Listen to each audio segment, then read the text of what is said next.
the MJ Morning Show 602. Michelle, no sign of Fester, and I'm even running a little late because I pushed the last song of the 5 o'clock hour a little late. Then I played the entire Peter Cofield song at like 6 o'clock, where, like, as you've said, you know, people don't always hear some of the pre-show antics if alarms go off at 6. They miss sometimes, you know, when I start the show open early. So little treat for those that have their alarms or their radios that start at 6 o'clock. You heard the entire Peter Cofield song. So I'm running late. It's 6:03 now, and Fester, you're just walking in.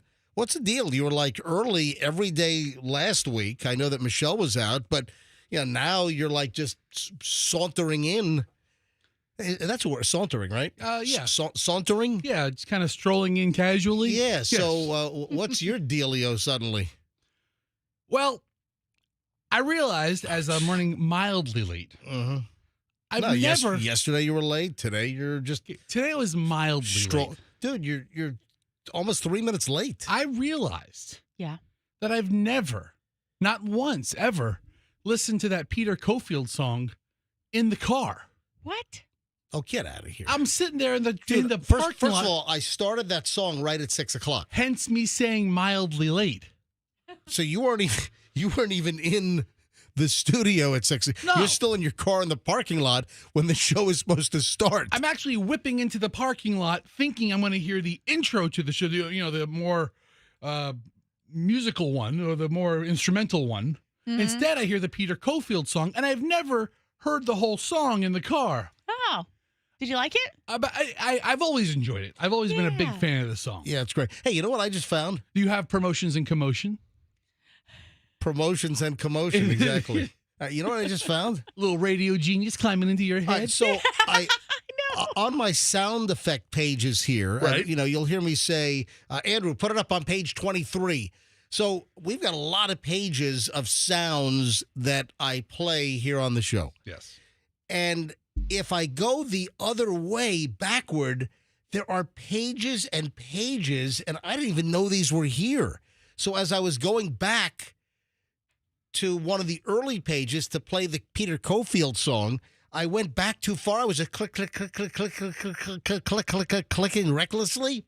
And I went back to all these pages that are like sound drops, sound bites for the show that I didn't know that they're all like just jammed up, and they're not like in the normal like presentation that I usually see on the screen. It's like all the source material that Coop, remember Coop? Of course I remember Coop. Coop must have put these in here, but I never go this far back in the directory. So all these pages have all just jammed up sounds like... Yeah, baby, yeah! Yeah, boy! Yes! Yes! Oh, you know what? They're alphabetical because these are all the Y's. Yeah! Yes, it's alphabetical. Yes. Hang on a minute. So I haven't heard...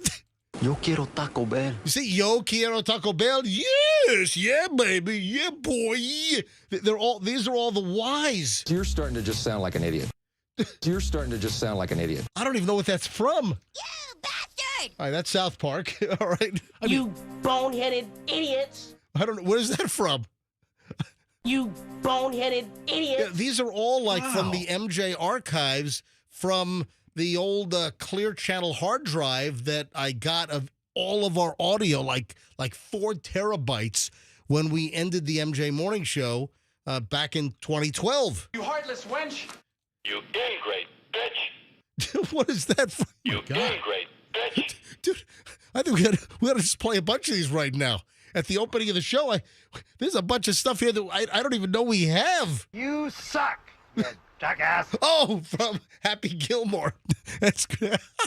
That's the original. And he couldn't be in the sequel because he died. Was that Joe Flaherty, right? From like Second City TV, Joe Flaherty, right? You suck, you jackass! That's the guy that was heckling Adam Sandler, Happy Gilmore. Yeah. Yum yum. Eat 'em up. Oh, Yum yum. Eat 'em up. little rascals. What the hell do you think you're doing? Stewie. $1 million. I've fallen, and I can't get up. Science. Oh, we play that, yeah.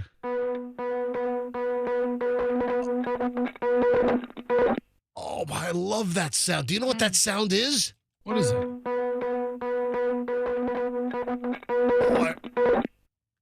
I know this is a different way to start the show, folks, but I'm liking it. Do you know what? Listen to this. You don't know what this sound is?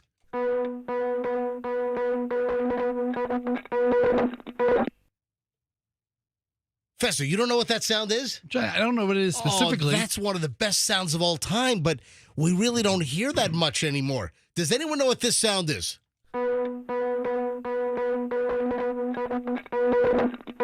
All right, who knows what that sound is? Let's go. 800-990-1047.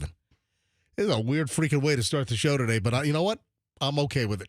Are you okay with it? I'm glad I was mildly late. All right, 800-99. Michelle, you okay with it? You know I have to be. All right, 800, is that like our marriage? Yes. All right, That's exactly what I meant, buddy. You're reading my mind. Are you okay with it? I have to be. Well, you don't have to be. You can, could always file, you know? All right. 800-990-1047. Who knows what this sound is? Come on.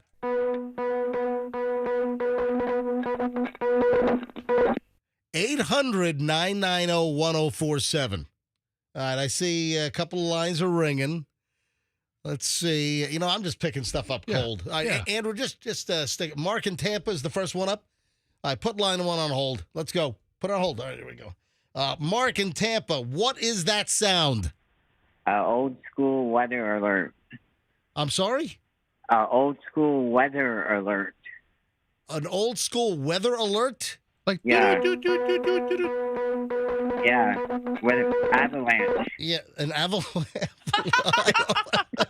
That's an avalanche alert. In Tampa. Mark, that is incorrect. Hang on a minute. There's my buzzer. All right. Mark, thanks for. How about Stro in Wesley Chapel? We're getting the old schoolers here. Stro, MJ Morning Show. What is that sound? It's the Plinko game from Price is Right. Hold on. It's what? The Plinko game from Price is Right. No. It is not the Plinko game from Price is Right. Come on. Nobody knows what this sound is?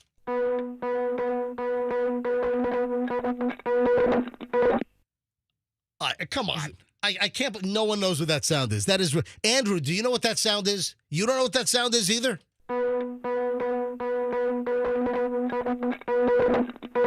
I made that sound. That shouldn't really be that much of a hint or a clue because, it existed even if I didn't make it.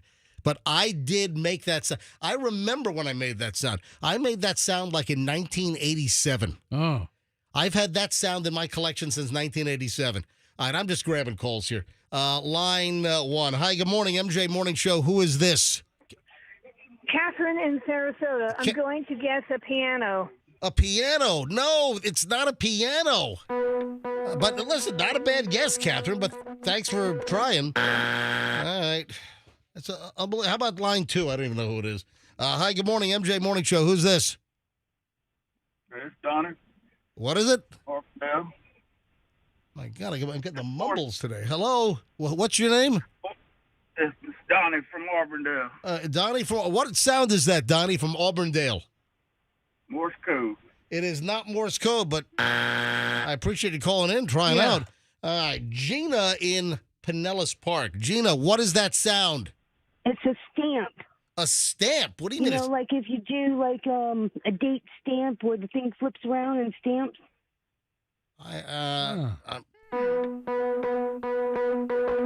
That is incorrect. Darn. But darn! I just ruined her freaking day. Damn it! Damn it! All right, I got to take a break here. I got to take a break because I don't want to get too late here. I'm going to try to take some more calls after the break. Okay. All right? Because I want someone's got to know what that sound is. I can't believe no one knows what the freaking sound is. All right, just getting rolling. We'll pick up with this. Are you clearing your throat in the middle of the microphone on the show? You're just going. Might have. No, you did. You didn't might have. All right, that's what you did. Let me clear my throat. Exactly. Wait, I actually have that music. That's one of my rejoin bumpers. You know, the original one here. Yeah. Go ahead and do it again, Michelle. Let me clear my throat.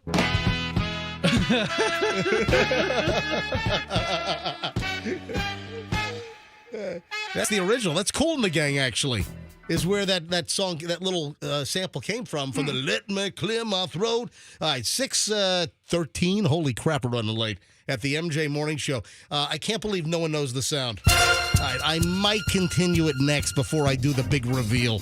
Traffic's on. Back in a minute, MJ Morning Show. Early morning traffic around Tampa Bay looks pretty good because there's not much of it at the moment. We haven't built up the morning commuter volume, and there are no incidents to report on the interstates, bridges, or major intersections. So you should have a good ride into work, as long as that driver next to you is keeping their eyes on the road and not their phone. Keeping you updated, I'm Shriner. Traffic brought to you by the aggressive attorneys Winters and Yonker. Hey, got mystery stains on your carpets? Call Zero Res right now. You clean more, you save more, and save up to $30. Mention me, MJ, and secure this deal today. You can schedule online at ZeroResTampaBay.com. Tell them MJ sent you. What's the Anajar Levine difference? When you're injured in a car crash, we focus on your case so you can focus on the one thing that matters most. Getting better. I'm Glenn Levine with Anajar Levine. We'll fight to get you the maximum compensation you deserve. Call our legal team right now for a free consultation. 1-800-747-FREE. We'll help you take back control of your life. Call 1-800-747-FREE. That's 1-800-747-3733. Main office, Tampa. Labor Day savings are happening right now at the Home Depot. So what are you working on?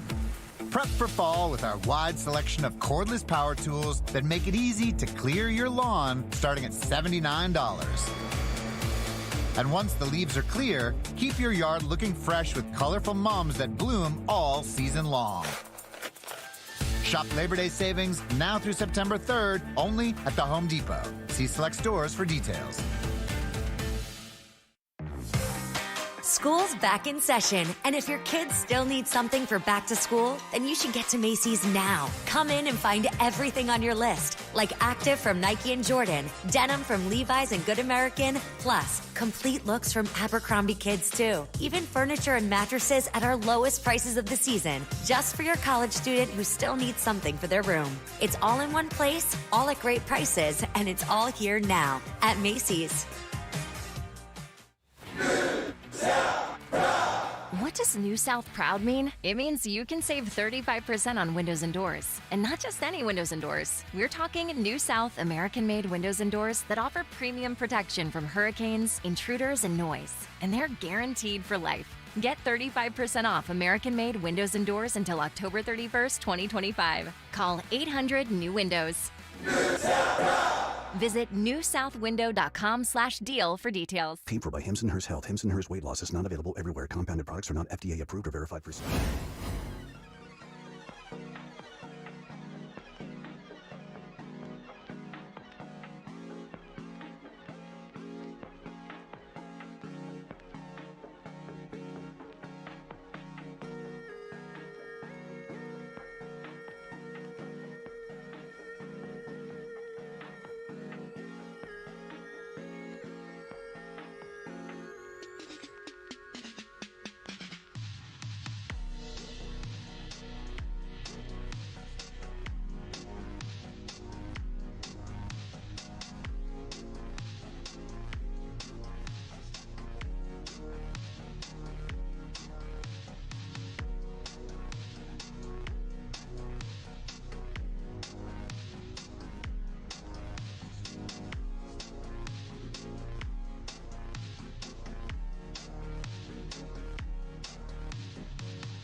right, 6:21 at the MJ Morning Show.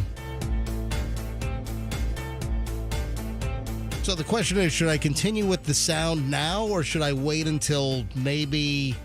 Oh, wait a sec. Somebody on hold. Somebody knows the sound. I was going to push it off to like 7:30, 7:45, 8 o'clock, and see if, when the audience gets even bigger, if anyone knew what the sound is. And now I'm looking at the screener, and it looks like we have a call on hold fester, somebody that actually knows what the mystery sound was. I mean, if you know what it is, it's very obvious if you can place it. But you still don't know what it is.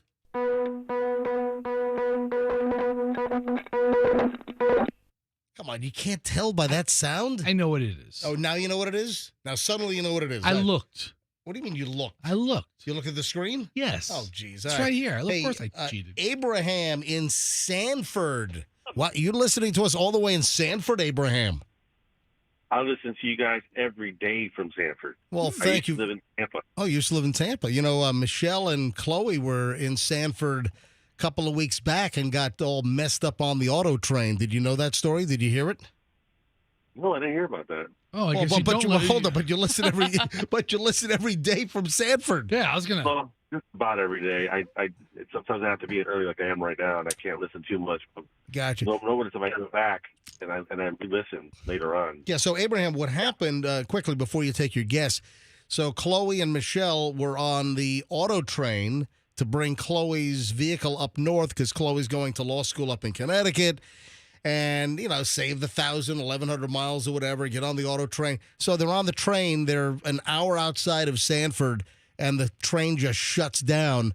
Massive, 30-car coal derailment up in North Carolina. The cars strewn all over the track. 2 or 3 days of Amtrak and freight service through, near Rocky Mount, North Carolina. Totally screwed up. So... they had to back the train up 45 minutes or an hour north of Sanford. Auto train's got to go beep, beep, beep. They got to back the thing up into the station, and people had to wait to get their cars till the next morning because all of the unloaders had already gone home. So, they had to stay on the train and then, wait for their car to get unloaded. So Chloe and Michelle lost a whole day and ended up driving up to Connecticut anyway. Oh, by the way, Michelle...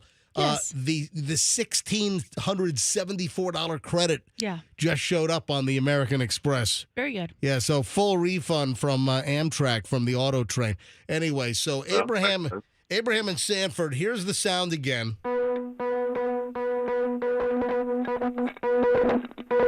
And do you know what that sound is?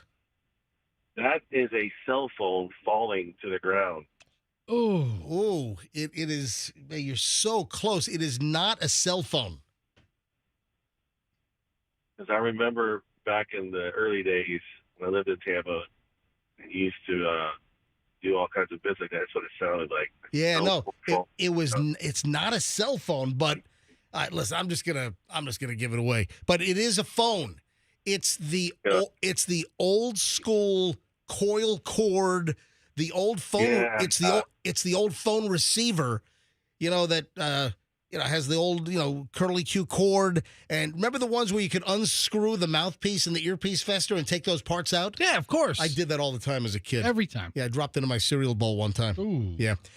Yeah. So it's the old school phone that made that. If you dropped it, it made that doing doing doing doing doing doing doing doing this sound here.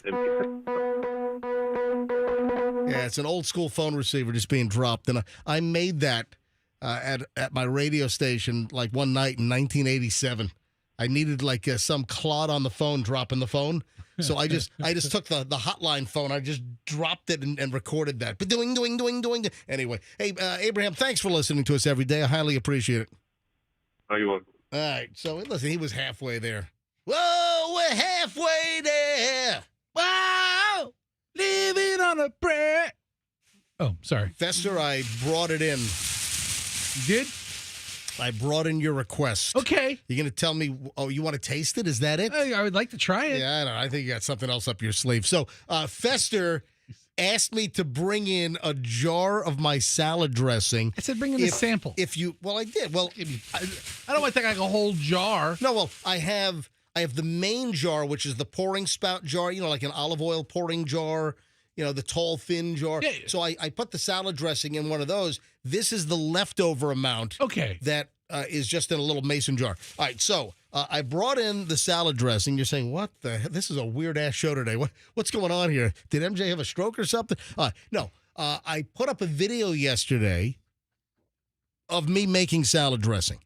And the whole caption is, stop buying salad dressing, make your own.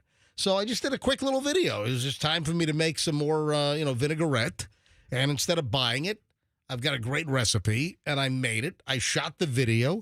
It's a quick little, 30-second video, and it's on my Instagram at Certified MJ Radio. So I get a call from Fester last night, about 8:30 while I'm prepping, and Fester's like, hey, bring me a sample of that salad dressing tomorrow morning. I want to try it. I want to taste it. Yeah. So if you want to check out the video, it's on my Instagram, Certified MJ Radio, and you'll see my hands going like, stop. And then it says, stop buying salad dressing. So take a look at my video. All right. So Fester, later on, probably after 7:30, 8 o'clock, somewhere in that vicinity, 7 o'clock hour, we will whip out the... Let me take it out of the bag. Hang on a minute. Well, Fester, did you bring a salad to try it on? No, you can just get a spoon out of the kitchen. Just how about just even a little thing of lettuce, like a little leaf? You know what? A carrot to dip in it? I should DoorDash a cucumber over. Oh, yeah. Yeah, just have like one cucumber. I'm holding it up to MJ TV. It looks like a urine sample, and I've got real bad kidney problems. Tell you what, if your urine sample looks like that, you need to be at the doctor. Yeah. I'm holding it up on MJ TV You right really now. know how to make something look appetizing. Yeah, really. All right, so that's coming. Hey, I saw this story, and I just laughed my butt off. Mm-hmm. All right. Listen to the headline. Pediatrician says your toddler is really meant to be an a-hole. Michelle, you're a mommy. Do you agree with that? Your toddler, think about when our kids were toddlers. And, of course, I still am a toddler. Mm-hmm. I don't agree with that. Let me read you some of the story. Ever think to yourself, gosh, my toddler's being an a-hole? Well, the reassuring news is you're not alone, because it turns out they're meant to be that way. Dr. Mike Milabsky has the absolute authority on what needs to be said about what we're all thinking. I can say this with whole heart, with a full chest, having raised 7 children of my own. Oh, wow. Having been a pediatrician for 25 years, toddlers are a-holes. No. I think being an a-hole requires some amount of, intent, to do whatever it is they're doing to agitate you. And I don't know. A lot of toddlers don't really have that intent. But he means it with love. Oh, yeah. You're an a-hole, but I love you. Well, that's what the story said. Know. This is a post story. He means it with love. They're a-holes in the greatest, most beautiful, most profound way, he explains. However, parents need a way to make it through the difficulties that toddlerhood poses so that both sanity remains intact and our children have the best chance of learning. For that reason, he recommends the 80-20 rule, describing it as the best advice anyone gave me as a parent. And he explains the 80-20 rule. It means 80% of the time, your interactions with your toddler should essentially be either neutral or positive, and you're really not disciplining or setting a boundary or correcting them except for 20% of the time. 1 out of 5, he explains. What that mostly means is that we as parents have to alter our expectations and behaviors in order to achieve that balance. Duh. I mean, hello, you have to alter your expectations when you have children. Yeah, especially ones that are a-holes. That change could include the environment, the setting, or how their day is structured. It will mean we're not feeling the need to correct and set boundaries and alter behavior. I just like the fact that a pediatrician is saying that your toddler is an a-hole and your toddler was meant to be an a-hole. I don't know. I saw some research that said, like, if your kid is polite in public, Yeah. but really a jerk at home, Yeah. that means that you're a good parent Yes. because your kids feel comfortable to Yeah. be themselves or test the parameters of the house or the boundaries of the house. I've read that same thing. And what do you think, Fester?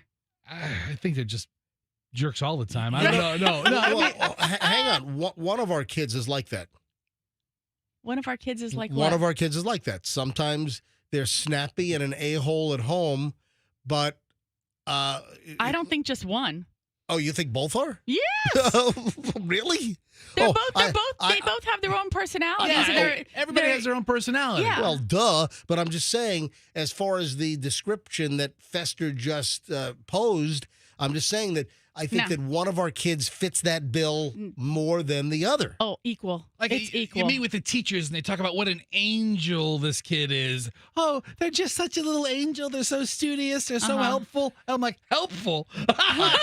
Helpful? I'm going to name names. I'm going to name names here. There's only two. So, all right. So I think Julian is more of the very polite to others and in public and can be a little snappy at home. Nope. Yes. And then I would say that Chloe's equal. See, I don't agree with that. But let me tell you. As she depantsed you, let me. as she annoys the heck out of you. Yeah, she's pretty comfortable in her own skin. Yeah. But Yes, it's different. Fester. And then speaking of Chloe, Chloe gets embarrassed in public. You know the teenage syndrome where if you're talking to your kid that they think that everybody within a 3-mile radius is listening to everything. And it's like, Chloe, no one can hear us. No one can hear us talking. No, that's not true. People can hear us. We just don't care that people can hear us or what we're saying. Nobody's paying attention to your conversation. She really thinks, that it's just embarrassing to her. But you got to think about it. When we were kids, I think there was some, amount of embarrassment when your parents were around. Dad, and stop. They were Dad, doing. stop. You especially were really. You did not. Your parents used to have those Nextel phones that did that.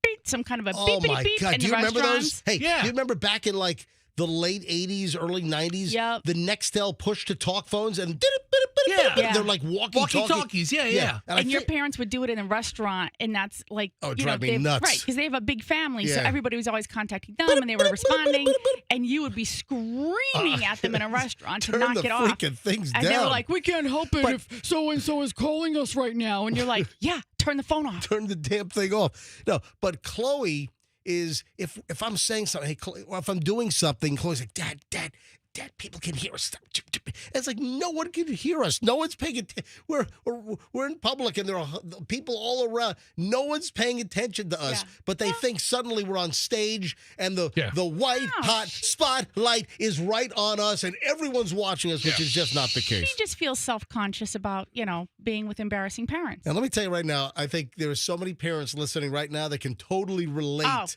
absolutely to exactly what I'm saying because it's really all of us. 6:34 at the MJ Morning Show.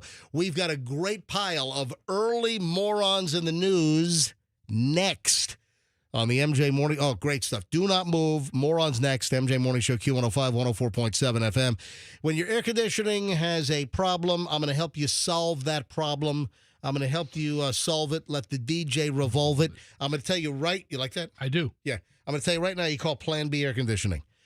You know who the DJ of air conditioning is? It's Kenny Newman. Kenny Newman, yeah sure. It's Plan B Air Conditioning. So Kenny owns Plan B. PlanBAirConditioning.com. When your air conditioning breaks, and it will, do not think that your air conditioning is going to work perfectly from now until the end of time, until AI kills humanity. Don't think that's the case because your air conditioning will break, and when it does, you will say, I know exactly what to do. MJ told me what to do, and that's to call Plan B Air Conditioning. 813-PLAN-B-AC or PlanBAirConditioning.com online. PlanBAirConditioning.com. They will fix your unit.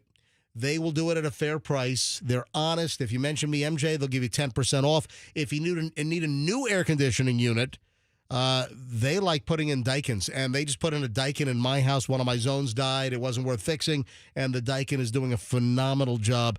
Daikin, biggest air conditioner manufacturer in the world, made in South Korea. 12-year warranty, best in the industry. on parts. It's planbairconditioning.com, and tell them that MJ sent you 10% off. Traffic's on 636. Morons in the news next.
Here we go, 6:42. The morons in the news are on. I'm sorry.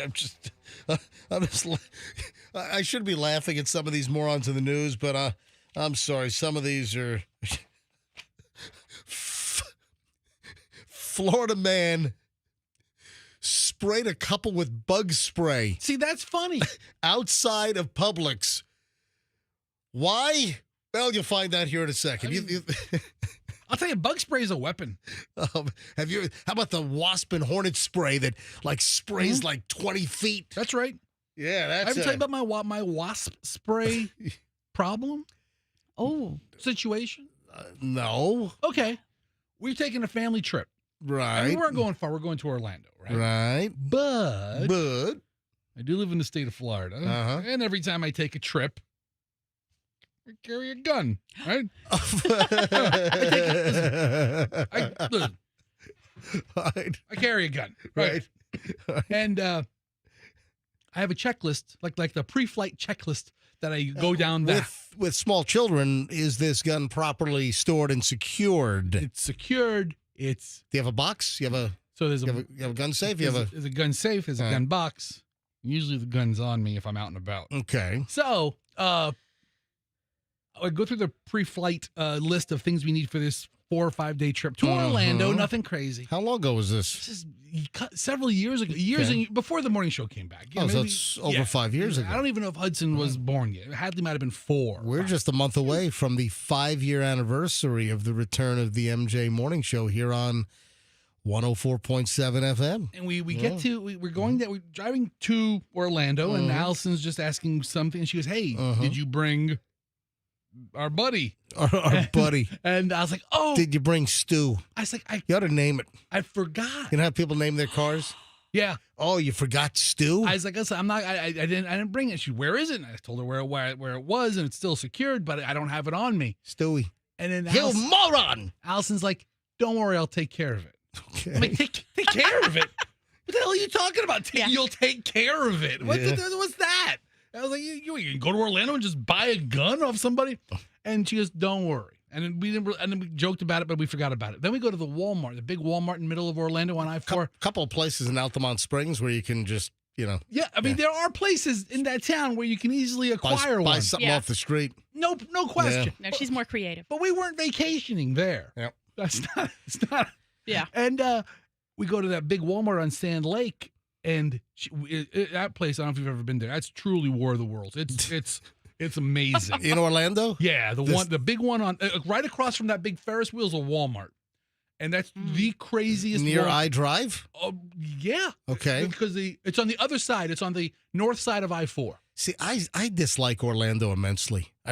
Other than, taking the kids to the theme parks, outside of Orlando for the moment. Well, Disney, Lake Buena Vista. I love hate Orlando. I really don't like Orlando. Because, listen, people in Tampa Bay, we don't typically associate with Orlando. We see Orlando as just like a tourist magnet. Like they only exist for people from all over the world just to fly in, go to Universal, go to Disney, go to SeaWorld, and that's it. So Tampa people don't associate well with Orlando. That's why the whole the health thing, I don't get it. I don't get it either. But we go to this Walmart on Sand Lake, and it's, like I said, it's crazy. So we have to divide and conquer. I go one way, she goes the other. I guess they didn't do any market research on that. No, I guess whole not. Orlando health thing. Or somebody just looked and said, all Central Florida's the same. No, it's coast to coast. It's all Orlando. Right, go ahead. Anyway, I joked with her. I go, "Did you take care of it?" And she said, "Yeah." And she pulled out wasp spray. But it had like 40 feet of like launching power. Wow. And she says, "I guarantee if somebody's running toward me, I am more accurate with this than I would be a gun." That is excellent. So whenever we go camping or whenever we go on an extended trip, we always have wasp spray with us. And you know what you can do with that. I mean, we still have a gun too, but we still have always wasp spray. To like make it even more effective, get a lighter. Okay, I don't know if that's true. Is that true? Hairspray.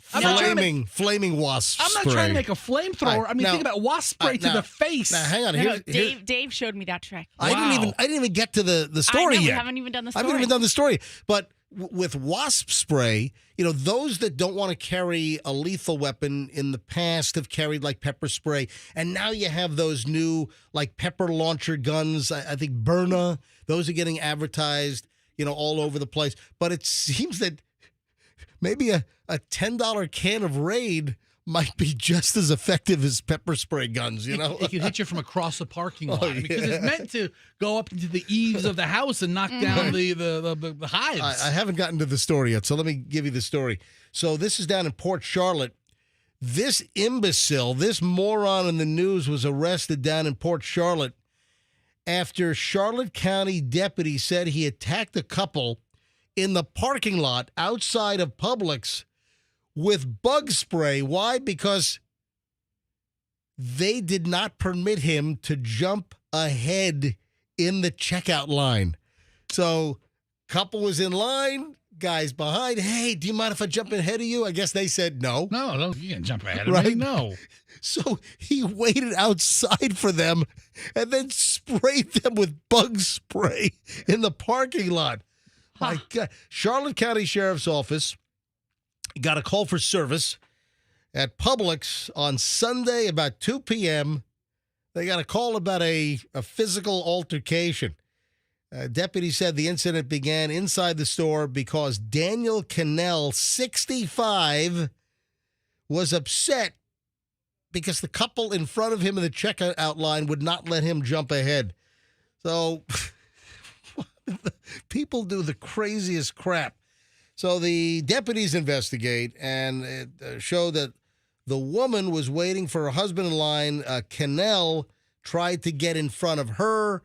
The woman told Cannell, "No, I'm in line." So he got all upset. They started unloading their items from the cart on the checkout belt. And then Cannell began doing the same thing, like I guess trying to put his in, and that started a further altercation. Then, according to the Charlotte County Sheriff's Office, the husband then is there and steps in and says, hey, dude, just back off, dude. So Cannell left his cart and items and ran out of the store. Then, according to Charlotte County deputies, Cannell was outside. He moved his vehicle to the other side of the parking lot and got himself in the attack mode. When the couple that would not let him cut line, when they left the store, they started to put their bags of groceries inside their vehicle. Cannell then ran up behind them and sprayed both of them in the face with bug spray. Oh, man, that's terrible. I'd rather be pepper sprayed than bug sprayed. And then ran away. This is unbelievable. Here's a quote from a deputy. This is a disgusting and cowardly act over what? Who checks out first at the grocery store? The level that this man took is dangerous, completely unnecessary. Please, when frustrations inevitably occur in life, take a moment to ask yourself, is it worth it? More often than not, you'll find the answer is no. That's Sheriff Bill Prumel. I guess he's the Charlotte County Sheriff. I was unfamiliar with his name. Yes. Anyway, the husband required medical treatment. They took him to a Charlotte County hospital. Deputies then found the sprayer, Mr. Cannell, nearby, and the victims identified him. He refused to discuss what happened with the deputies, so they cuffed him, stuffed him, arrested him on 2 counts of aggravated battery with great bodily harm. So I guess, were they both able to identify him? Because the husband, man, his eyes were probably like, I can't see. You might see him for a nanosecond. You'll remember him from the jerk in line. I mean, can you believe that? Wow. That is unbelievable. I mean, how maniacal and depraved are you that you get so pissed off they wouldn't let you cut? First of all, how many more checkout lines are there at Publix? You know what? There's less and less, dude. And I think I've gotten to the place where I refuse to self-checkout. Oh, really? I hate the self-checkouts now. Well, listen, if I have a couple of things, I don't mind. If I have a whole cart full, I don't want to do it. But if I have a few items, like if Michelle sends me in to Publix to get the sourdough, which, by the way, that sourdough keeps getting, the stuff they bake. They get their breads in frozen. And so they get frozen, like par baked or whatever. Then they finish it off, or I don't know whether it's even par baked, but they get the bread in at Publix, and it's good stuff, right? Don't be dissuaded by frozen bread. A lot of that. There's a couple of brands out there that are just fantastic, and it's either par bake or the supermarkets get them as frozen bowls, and they finish them at the supermarket. But some of that stuff is fantastic. But, the prices, man, just keep going up and up and up and up and up. And you know this by when you go to the self-checkout. You're like, the price. Son of a... Yeah. And there's nobody to complain to because you're by yourself. But you don't like self-checkout probably because you're still buying for a full family of 4. Listen, and you have a full grocery shopping cart. I'm there for the service. All right. Oh, okay. 6:53 at Shopping the isn't a pleasure if I'm doing it myself. I'll go to Walmart if I want that crap. That's a really good point. Yeah. All right, 6:53 at the MJ Morning Show. Powerball again tonight. So what is it? Bring up the Powerball site, would you please? Sure. Because Powerball again tonight. Oh, and there's a story out of North Carolina. A Powerball player. Interesting little story as you're getting ready to play Powerball again tonight at $1.3 billion. We'll get to that next here on the MJ Morning Show on Q105. Oh, and a whole lot more because we got a good 20-minute long segment. 20 minutes, about 20 minutes next. And then we start the big hour and 20 minutes plus coming up about 7:25 here on the MJ Morning Show. Weather-tight windows, weather-tight mic. It is your one and only first stop, first choice for window and door replacements. Right now, there are some awesome offers like a $200 rebate per door, a $100 rebate for windows, and guess what? 0 tariffs. No tariffs on weather-tight windows. Why? Because they're made right here in Florida. They only use PGT, custom windows and doors, and boom, they're made right in North Venice. So that's not Venice, Italy. It's Venice, Florida, all right? So no tariffs. If you want the best installation with a fine, amazing window product, you want WeatherTight mic. A lot of people don't realize this, that you might have a top-quality manufactured window, but if the company doing the install blows, you're going to get a pretty janky job. So with WeatherTight windows, you get the whole kit and caboodle. Great window product and unbelievable top-notch installation. WeatherTight windows, WeatherTight mic. Don't forget the cookies, and tell them that MJ sent you. Awesome lease deals are abound at Genesis of Tampa. Listen very closely to me right now, folks. You have a new Genesis option in the Tampa Bay area. So if you're a fan of Genesis vehicles, and they make some nice sedans, some excellent SUVs. My parents, my mom has a GV70, the Genesis SUV, and man, they love it. My parents have actually had like 6 Genesis. They love the vehicle. And then Julian rented one over the weekend, and I'll tell you later on what he had to say about that. But awesome lease deals in effect right now at Genesis of Tampa. You have a new option to lease or buy and get your Genesis serviced. It's right at 275 and Bears. It's Genesis of Tampa, now open, brand new, 275 and Bears in Tampa. So a new option for Genesis. And, of course, tell them that MJ sent you. Traffic's on. Shriner's got the latest MJ Morning Show back in minutes. We're just looking.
You know what I forgot to mention yesterday?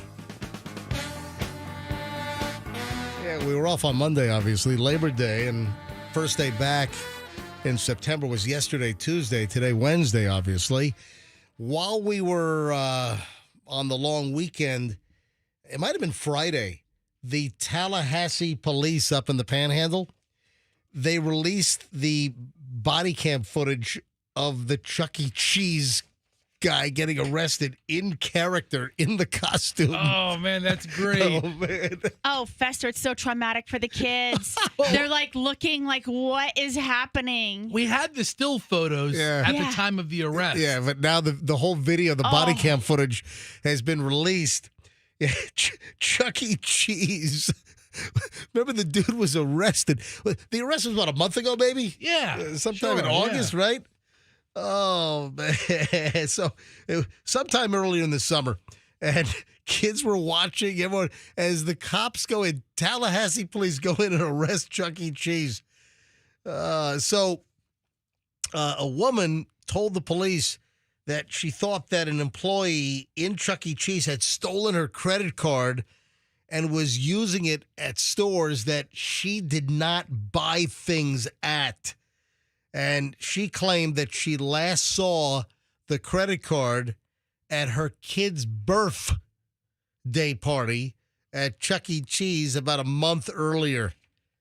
So, oh, man, Chucky's getting cuffed. Yeah, according to the arrest affidavit, the woman, I guess, got surveillance footage from one of the stores where the credit card was used fraudulently and recognized the employee as a Chuck E. Cheese employee. And the guy was later identified as Jermel Jones. How would she recognize him if he was wearing the mouse hat? That's what I want to know. The mouse head, not a hat. It's the mouse head. It's the mouse head. You it's know not what a I mean. hat. You know what I mean. I'm not whatever. that far off. So that was the first thing that I thought of. If he's inside the mouse costume, how the hell do you recognize him, right? So a cop showed up. Oh, it was July 23rd. So it was a little over a month ago. They saw this Jermel near the front entrance, and they said that when he saw the police come in, he appeared to act nervous, or he looked nervous. He then left the front. Another employee took his place. That employee then identified Jones as, oh, yeah, he's now in the mouse costume. So he tried to get away from the cops, disappeared for a bit, went in the back, put on the Chuck E. Cheese mouse outfit, thinking he could hide from the cops that way. That is a pretty good disguise. One of the officers can be heard on the body cam video telling Jones, Jermel, Chucky, come with me, Chucky. I think I have body cam audio. Yeah, there's audio. Go ahead and roll it. Got it? All right. So you can see the body cam. Chucky, come with me, Chucky. Come on. Come with Chucky. Chucky, stop resisting. Stop resisting. You're being detained. Stop resisting. Let it go. Let it go. Do not cause a scene here, sir. I got The kids are all watching this. He's in the middle of the place getting cuffed. The cops saying, Chucky, come with me. Stop resisting, Chucky. We're going to talk to you in a minute, okay? We got to do our job, man. The kids are watching. Chucky's being perp walked outside of the store. Right out the front door. Chucky with the full mouse head on, full costume. Talk to you in a minute and let you know what's going on, okay? I'm going to pat you down, okay? In a mouse outfit. What weapons does he have? He's got a mouse trap and cheese. What's that? What's in your pocket here? Oh, man. Just your wallet and stuff? Does this come off, man? Oh, man. That's great. The kids are all watching as the cops are putting Chuck E. Cheese's hands behind his back. This got a little mouse paw gloves on and everything, you know? Oh, man, the kids, how do they not love this? I mean, you love Chuck E. Cheese. You know, you have respect. My kids always get excited when they see uniformed officers. They always wave to the cops. You know, so this is exciting. So the cops then find the stolen credit card in his pocket. Oh, that's not good. In his front pocket. They found the lady's stolen credit card. He was arrested, charged with theft of a credit card, criminal use of personal identification information, and fraudulent use of credit card totaling over $100. Wow. What a bonehead. So that's why Chuck E. Cheese was perp walked. Yeah. And all the kids are watching. It's like, oh my God, why is Chucky being arrested? Why are they handcuffing Chuck E. Cheese? Poor Chucky. Yeah. Chucky should be handcuffed for making that crap pizza. Oh man. All right. 7:07 at the MJ Morning Show. So I mentioned before the break, Powerball, what, $1.3 billion tonight? Yeah, drawings tonight. Yeah, so Monday, you know what? I don't know. Let me see if I have my ticket still. I hope I do. It should be in my wallet. So I have not. You've not purchased for tonight's drawing No, yet? I haven't done it yet. This is Mondays, and I've got to scan Mondays to see. Saturday, I won $12. So I had, like I said, I had $30 in because I had 10 tickets with the power play, makes it $3 a ticket. That's $30. And on Saturday's drawing, I won 12. So I got hosed for $18. But the three previous, I won nothing. I won diddly poop, nothing, jack squat. So I don't know. I got to see what this is here. But the reason why I'm bringing this up is, well, first of all, again, Monday, Wednesday, Saturday, Powerball, $1.3 billion. Of course, the odds are, so overwhelming. I know that when people buy these tickets, they're dreaming, oh man, if I won this, and I don't know if you've seen that the $1.3 billion. If you do win, you're not a billionaire. If you do win with taxes and taking the cash lump sum, yeah, the take is.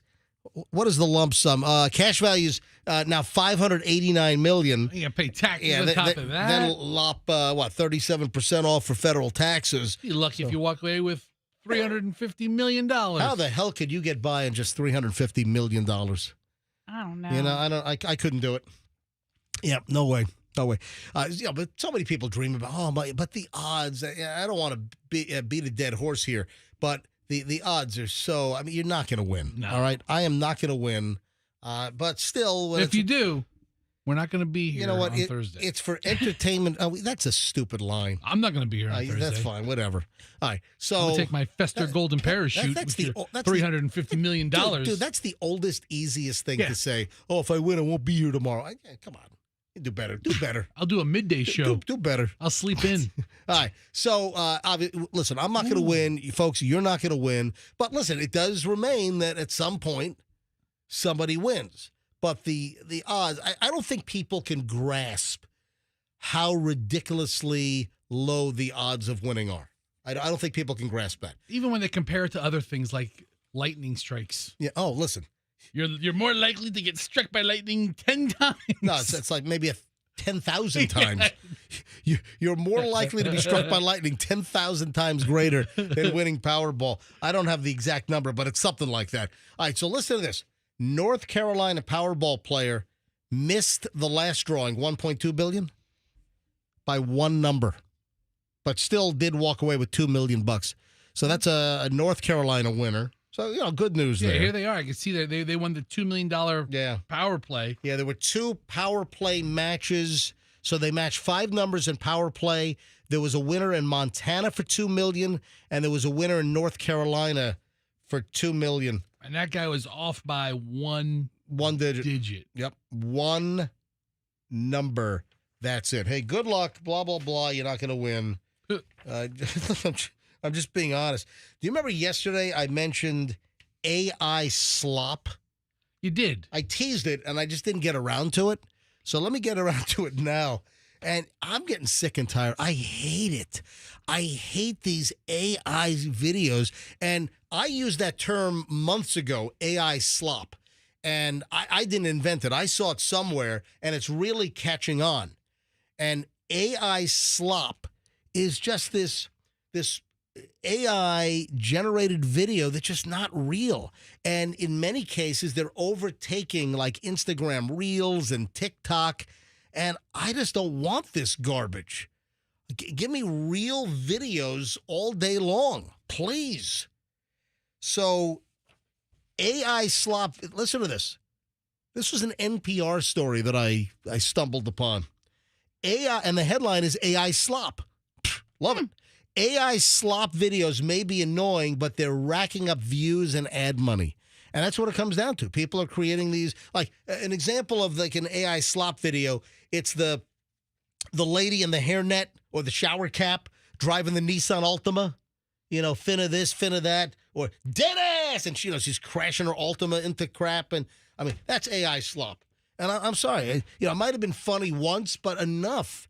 And I'm just getting all this AI garbage, and I just want it to end. I personally think the AI dead ass Ultima videos are always hysterical. And they've stopped for whatever reason.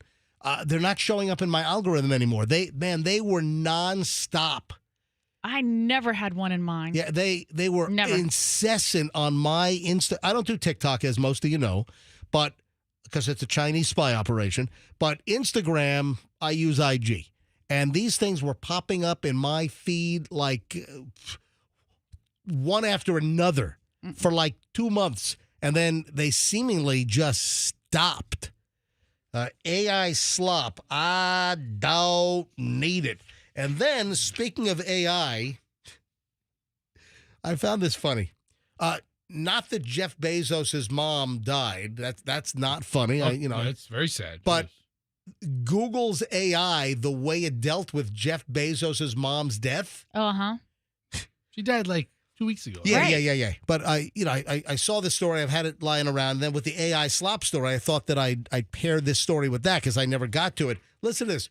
Google's AI tool promotes outlandish fake overview of Jeff Bezos' mom's funeral, including an Eminem performance that never happened. All right, so again, I've warned you about AI as well. Michelle, on the show we did this. We've done this at home. How many times have I, gone on to, like Google's AI-generated search and it's like, ooh, that's wrong. Oh, yeah, all the time. That's not right. That is totally incorrect. Or, if I play around with Chat GPT, I'll get wrong, erroneous information from Chat GPT. You've got to be careful. That I've seen it dozens of times, just incorrect, completely false information spit out by some of these AI generators. So listen to this. Google's artificial intelligence overview system promoted outlandish rumors about the funeral of Jeff Bezos' mother before the small ceremony occurred, including that rapper Eminem performed and that Elon Musk made an appearance. It's false. It's just made up. You know what? It's probable enough. Somebody's going to believe it? It's completely untrue, but would you have been surprised? Bezos' mother, Jacqueline Geis Bezos, died August 14th after a long fight with Lewy body dementia. Ooh, that's sad. Yeah. She was 78 years old. Following her death, false information about her burial service was quickly detailed on Google's AI search results days before the actual service took place. At a certain funeral home, and then where she was buried. Maybe Eminem is a stretch for Ms. Bezos, but maybe she was a fan. But what if Elton John performed? Oh yeah. What if that's what I'll be like? Yes, I could totally see that. Or Paul McCartney, right? Something a little more believable. I mean, she was in her 70s, maybe somebody. I mean, Stevie Wonder. Listen, these days 78 is young, and it just shows. Jeff Bezos. Jeff Bezos might be one of the richest men on the planet, but couldn't do anything about mom's health. Nope. Yep. I mean, if you don't have your health, folks, you've got nothing. So the Google AI overview on the service claimed the service was attended by family, friends, and notable figures with reports of unexpected appearances by Elon Musk and Eminem. Yeah, he brought Mom's Spaghetti to the. Everybody enjoyed it. Also, on the Eminem song, he's got. I was working out, and I had my playlist going, and the Eminem song came on with Mom's Spaghetti, but before the Mom's Spaghetti line, he talks about somebody vomiting. Yes. That's the mom's line. Yeah, I know. That's what's on his shirt. I know. His vomit. I know, but then remember some people claimed they got food poisoning at Mom's Spaghetti? Yeah. Yes. That was a couple of years ago. Because all ties in. If you don't know it, Eminem opened up a Mom's Spaghetti restaurant where you get Mom's Spaghetti, and it's in like one of those old school Chinese takeout containers, the white ones with the the little metal handle on top. And then I just thought it was funny that. Well, maybe that was part of the deal, though. Andrew, do you have the song? Bring up the Eminem song, or put it up on soundboard 23 if you could. I just thought it was funny about the vomit and then the. Well, there was a player, football player for the Cincinnati Bengals, right? So this is October 18th of 2021. Go ahead and read the story. So a Bengals player, he gets sick during the game, and then he kind of jokes that it was from Eminem's Mom's Spaghetti restaurant. So the Bengals were playing the Lions, right? Yeah, they get some time to themselves, maybe. I don't know. So, man, I'm in Detroit. We're playing the Lions. I'm up from Cincinnati. I got to go to Eminem's Mom's Spaghetti restaurant. And then he claims he got food poisoning at Mom's Spaghetti. He's just yakking on the sideline. That's disgusting. I'm sure it's a good place. Yeah. Andrew, you have Eminem? You have this? Hold on. It's got to be in the computer. I mean, it's in there. It's in the middle of the song. It's one lyric. Mm-hmm. Well, Andrew, why can't you find the song? Andrew, turn your microphone on. What's going on in there? I don't know that I have the song. Do we not have a hip hop station that plays this kind of crap? We must have the. We don't necessarily share in the same library. Don't get defensive. We're just asking questions. Calm down, Easy man. now. Easy. You're about to snap, man. Yeah, I mean, come on. If you had a crossbow, you'd shoot Fester. I mean, dude, calm down. You have the Eminem anger issue. I can get you some pills. Get you something. I'm joking, right? He's getting angry at me. We don't have the same music. Okay, easy. Okay. This is just a joking radio show, dude. Andrew, calm Pastor, down. just sing it for us. Come on, you could do it. I got vomit on my sweater already. Mom's spaghetti. Yeah, something like that. The vomit is Mom's spaghetti. Yeah. Right. Anyway, the point is don't trust AI. Weren't there stories that a lawyer used like ChatGPT to do a whole brief and submit it to the court, and it was totally erroneous?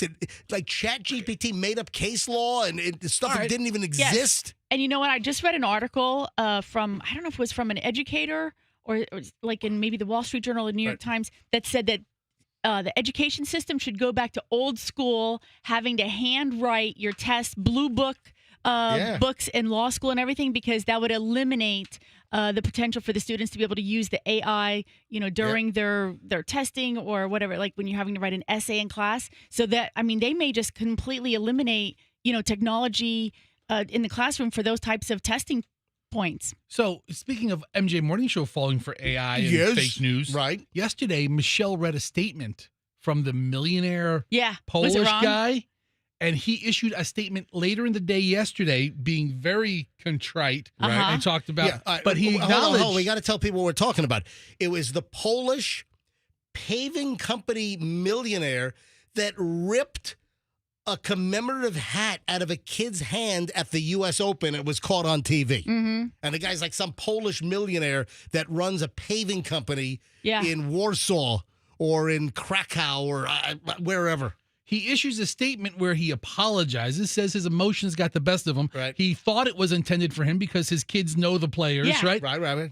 And then yesterday we had a statement, if you were faster, kid, you would have got it. All that was fake. Yeah. He acknowledged, he goes, it was published, but it was fake. It was published. But it was fake. He says, I have made no statements in the media. Everything you're attributing to me is not true. I don't know if I believe that. I think that he's maybe trying to clean up a mess right now. Double back around? Yeah. Pull a Wambuki on everybody? Yeah, you know what? No, I thought about it because I did see the second statement. I don't believe him. Mm-hmm. All right, it is 7:21 at the MJ Morning Show. When we get back, we start over an hour and 20 minutes of nonstop MJ. Fester wants to try my homemade salad dressing. After seeing my Instagram video yesterday afternoon, I brought in a sample. I think you've got something up your sleeve. I don't know what it is. I don't know. You've got something up your sleeve. I'm just saying you got something up your sleeve. All right. And then for the women out there, and maybe some guys, which nail polish used all the time here in the United States is now being banned in Europe? All right, this is really important. Michelle, we got to get this story to Chloe because I don't like Chloe getting this crap. And I've warned her about this because I've known about this crap. All right, we're loaded. Well, I don't have enough time to go over all the crap that's coming up next, but I wouldn't miss 1 minute of our hour and 20 minutes of nonstop MJ and Fester sampling my salad dressing. Sounds like a euphemism. What? Next on the MJ Morning Show on Q105, 104.7 FM. Hey, great news from our friends at Zero Res. They really have an awesome special for the month of September. Every month they've got a new great special. So this month with Zero Res carpet and air duct cleaning, the more you clean, the more you're going to save. 3 rooms of carpet cleaning, $119. That's a great deal. 3 rooms, just $119. 4 rooms, just $154. 5 rooms, just $179 with Zero Res carpet cleaning. Why Zero Res? The process, ZR water, electrolyzed, patented process. They don't leave a residue in soapy film and chemicals like the other companies do. They use ZR water, a patented electrolyzed water process. It gets your carpets cleaner. Your carpets stay cleaner longer because the other companies leave the residue, which attracts dirt faster. ZeroResTampaBay.com. Mention me, MJ, and get these amazing 3, 4, and 5 room specials. ZeroResTampaBay.com. You got to tell them that MJ sent you. When you're making a move, the last thing I want to see is added pain and suffering and anxiety and agita. Oh, I got the agita. I got the... Bottom line is there are some crappy moving companies out there, and I don't want to see you get saddled with a bad company. You have enough stress on your mind when you're making a move. That's why you want to call 2collegebrothers.com. Remember, you have the others, then you have the brothers. Make sure it's 2 College Brothers. The brothers is instrumental in who you call. 2collegebrothers.com. Call them up, go to the website, tell them the MJ Morning Show sent you. You'll get a whole stack of free moving boxes they'll drop off at your front door before you move. You're going to get a solid move, folks. Highly trained, highly background checked. They wrap all your furniture in blankets. They do it right. If you're moving, if you know anyone moving, 2collegebrothers.com. Tell them MJ sent you. Traffic's on 724. We're back in minutes. Don't move.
right, so I got one thing from the U.S. Open.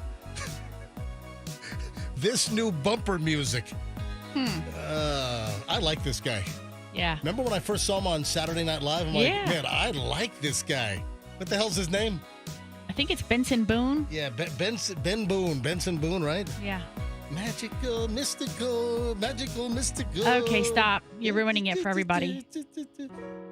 Anyway, so the U.S. Open, which I'm sorry, I hate tennis, man.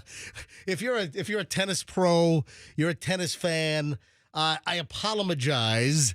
I just don't like tennis, and Michelle is just watching like all these like singles and doubles and triples. No, I'm only watching the singles. Quadruples matches. Stop it. And I'm like, please turn the channel. I don't want to watch. This is just too much tennis. Too much tennis overload, for crying out loud. And I just, please, just stop. Stop with the tennis. But ESPN, they were using the mystical. They were using that, what's his name? Benson Boone? Benson Boone. They were using that music as like bumper music a lot. And I'm like, you know what? I like that song, and I hadn't heard it in a while. I'm like, I like that, so I added it to my Spotify playlist. And I'm like, you know what? Let me go find an instrumental version. I'll use that as rejoin bumper music. Here on the MJ Morning Show. All right, so I got one thing out of tennis. It bored the crap out of me. I'm like, I wanted to take, Q-tips and poke my eyes and ears out. But I did get some new bumper music, Fester. Good stuff. Yeah, from that. All right. All right, 7:31 at the MJ Morning Show. What's up your sleeve with this salad dressing thing? No, listen. You commented that you saw my video. You want to bring up the video? Sure. All right, so I'd love to. I was making salad dressing yesterday because I do like, I like a salad every day. I like I'm sorry. Hold on, line one. Hi, good morning, MJ Morning Show. Who's this? Hi, my name is Mary. Mary, where are you calling from? I'm driving through Largo right now. Fantastic. Why are you calling? I called because I heard the Tuki bird, and I have been listening since like MJ and BJ days, so I thought it was a contest. Hold on, you heard what? The Tuki bird. What the hell is the Tuki bird? You heard it. The Tuki Tuki. I don't know what hold on. You're saying that you're listening to our show and you heard what? What? It's Tuki Tuki. I don't know what you're talking about. Hold on, you're telling me that. What? Hold on. What? What are you hearing? Oh, I don't know. Hold on, hold on. You just heard something? I did. Didn't you hear it? I must be going crazy, MJ. I haven't heard. I'm not hearing anything. What oh, you're claiming you're hearing what? Play it one more time. Tuki Tuki. I'm not playing any. I don't know. Listen, I don't want to embarrass you, but have you taken anything this morning? I mean, no, not yet. What? Oh, I'm laughing so hard I'm crying. Sorry. You're really going to be crying when you find out you haven't won anything. All right, fine. Oh, I'm okay with that too. Yeah. I wanted to play the Tuki Tuki bird from Q105 circa 1984 and see if anyone would call in. And you're calling. So, oh my God! I found the Tuki Tuki bird sound. We talked about it yesterday when I talked to you in code about the bird lady coming up. Which, do we have an update on that, by the way? There's no update on the missing African gray parrot. Yeah, so I found the old Tuki Tuki bird. And Q105 and a bunch of stations around the country, they used the Tuki Tuki bird like back in the 80s that, listen for the Tuki Tuki bird, be caller 105 and win X. So I found the Tuki Tuki bird, and I thought I would just drop it in and see. Look, there are 7 lines going right now, and then I figured I'd make the caller you seem crazy for at least a few minutes. Does this radio station realize what an opportunity it's missing? And we have the Cash Kitty, who we love the Cash Kitty, but if we brought back the Tuki bird, Tuki bird, just slip it in the middle of Apparently, I'm conversation. not the only one. Yeah, no, in the middle of yeah, conversation. there are many other people calling in because they heard. Oh gosh, I feel so old right now. Hey, Mary, I have to tell you, I'm getting text messages as we speak. People are sending me texts complimenting you on your rendition of the Tuki bird. Do it again. Oh my god. Do it again, Mary. Do it again. Go. Turkey. It's pretty good. Not bad. Oh man, that's absolutely fantastic. Mason Dixon, Q105. Yeah, back in the day, the Tuki bird. I remember the morning show on the TV before the news too. Oh wow. Anyway, listen, I just wanted to see if anyone would call up, and many did, including you. And I just thought I'd make you seem like a lunatic for a few minutes, okay? I'm okay with that. You have a great day. You too. Thank you, Mary. 7:35 at the MJ Morning Show. All right, back to the salad dressing. There was an experiment. I just dropped it in. I wanted to see if people would call up. Every line was ringing for the Tuki bird. The next cash giveaway we do has to be the Tuki bird. I mean, bring it back. Throw it old school, man. Yeah. Something fun. All right, the Tuki bird. All we need now is cash to give away. All right, so I think you got something up your sleeve. I don't know. I don't. Why do you? I don't appreciate these insinuations. So you like my salad dressing video from yesterday? So I watched it 4 times. Were you trying to write down the recipe? Oh no, you rattled the recipe off like a machine gun. I told him. Hey, remind me. I got another video I haven't posted yet, and we had the Publix altercation story, like half an hour ago or 45 minutes ago. Right. The Publix bug spray story. I actually caught a Publix parking lot altercation on video. So hold on. All right, so let's finish up with salad dressing. Let's. Folks, I highly recommend that you follow my Instagram at Certified MJ Radio because there's all kinds of content. This is the show that never ends. Welcome back, my friends, to the show that never ends because the content just keeps on going. So yesterday, I need to whip up a new batch of my homemade vinaigrette. I'm like, you know what? I'll shoot a 30-second video here. And the headline is, Stop Buying Salad Dressing. So, and I don't like the creamy crap. I hate ranch and Thousand Island and blue cheese. First of all, Andrew just said blue cheese. Blue cheese is moldy vomit chunks. Yeah. I can't stand that. I don't like any cheeses. Like, I can't do like feta. So from feta onward, I can't do any of that type of cheese. And I love cheese. I just don't want the moldy, smelly, horrific, like blue cheese. My grandfather used to eat blue. I'm like, oh my God. Yeah, I love melty blue stuff. God, also, so here we go. Play the video. All right. And then I did you bring a spoon in? No, Andrew, can you go get a spoon, please? I didn't know you were actually going to bring some in. You called me last night and said bring it in. Me telling you to do something does not mean you're going to do it. Andrew, just go to the kitchen and bring a sample spoon for Fester. Me asking you something does not dictate anything. I made the salad dressing. You got something up. I don't know what it is. You got something up your sleeve. All right, so roll the video from the beginning, hold on. and then unmute it and go. Here we go. From the MJ Morning Hold Show. on. I got a police chase going in the background. Of course, you got 19 things going at once. Oh my! Put it back. God. Put the audio back up. I want to hear which one. Put the police chase back up. Please stop. Just close all the windows. Hold on. Close everything. Oh, look at this police chase I have going on. Stop. You got 19 windows going on here. Pause that. I'm going to watch that later. And dude, you just closed out the Instagram. Okay, hold on. I can get back to Instagram. Watch this. Instagram. You're a mess. Oh, you go to Instagram. You're a mess. It's on a computer. You know we're playing audio. You got 19 things playing at once. I didn't know I had the police chase playing. All right, you ready? All right, go ahead and play. Stop with the police chase. Okay, the police chase over. No, it's the helicopter's just here we running. go. All right, hold on. All right, here we go. Hold on. I got to refresh the page. Dude, you are back a to mess. back to the beginning. It's the internet. All right, It's here not we go. me. All right. Hey, it's MJ from the MJ Morning Show on Q105 Tampa Bay. Whatever you do, stop buying salad dressing. Make your own dressing like this amazing Italian. By the way, I hate creamy dressings. I hate ranch and Thousand Island and ugh. I like more of these watery type dressings with some punch and some bite. So how do you make this? I'm hitting the immersion blender right now. Oh, look how delicious that looks. 4 cloves of garlic minced, half teaspoon of salt, 1/8 of a teaspoon of pepper. I had a little bit more.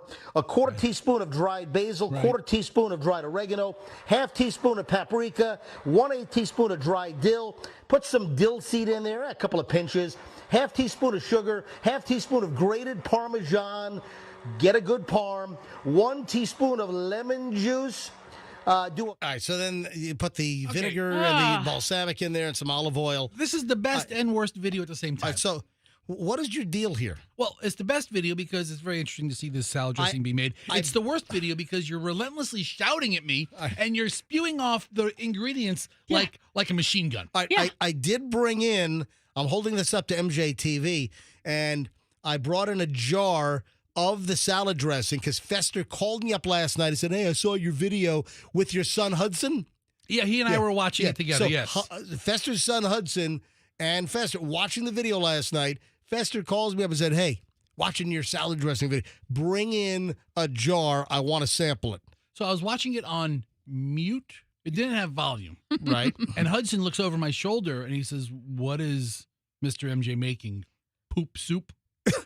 Because it is the brownest. All right, if you look at the salad dressing on MJTV right now, yes, it does look like a really bad urine sample with some bad kidney function going on right now. It's a case of the runs, dude. But all right, here, take the jar, and so Fester was adamant. Bring in a sample. I want to taste your salad dressing. I didn't draw my line in the sand. I wasn't adamant, like crazy adamant, but I was like, hey, you called me up. Do me a favor. Bring me in a sample. Yeah, what's up your sleeve? You got something up your sleeve? Just open the jar. It's tight. I mean, do you like vinaigrettes? I'm vinaigrette-ish. I'm a creamy guy. Oh God! Oh, I hate that. Ugh. I love ranch. I love blue cheese. I love the people that think they're eating a healthy salad and then they put like 800 calories of ranch dressing with like 58 grams of fat, in their salad. Yeah, whatever. If it doesn't have croutons. So come on, what's up your sleeve? Nothing. I'm just looking at it. Taste the. I gotta move on. I was enjoying the bouquet. The bouquet of my salad dressing. I get this. Is this all mine? No, don't drink. Is this all mine? No, it's not. Don't drink. Do not drink out out of that. Much, not give this much to me. Just he could take it home and use it. Taking a jar back. I'm taking it home. No, he could take a sip and then he could take the rest home and he and Allison and the kids will like it. And there'd be no germs. The vinegar would kill the germs. Use the spoon. Here we go. And try the dressing, and then close it up. Move it away from your mouth. Stop like spitting in my dressing. Hold on. Hold on. Try the dressing and. Oh, you just coughed in my dressing.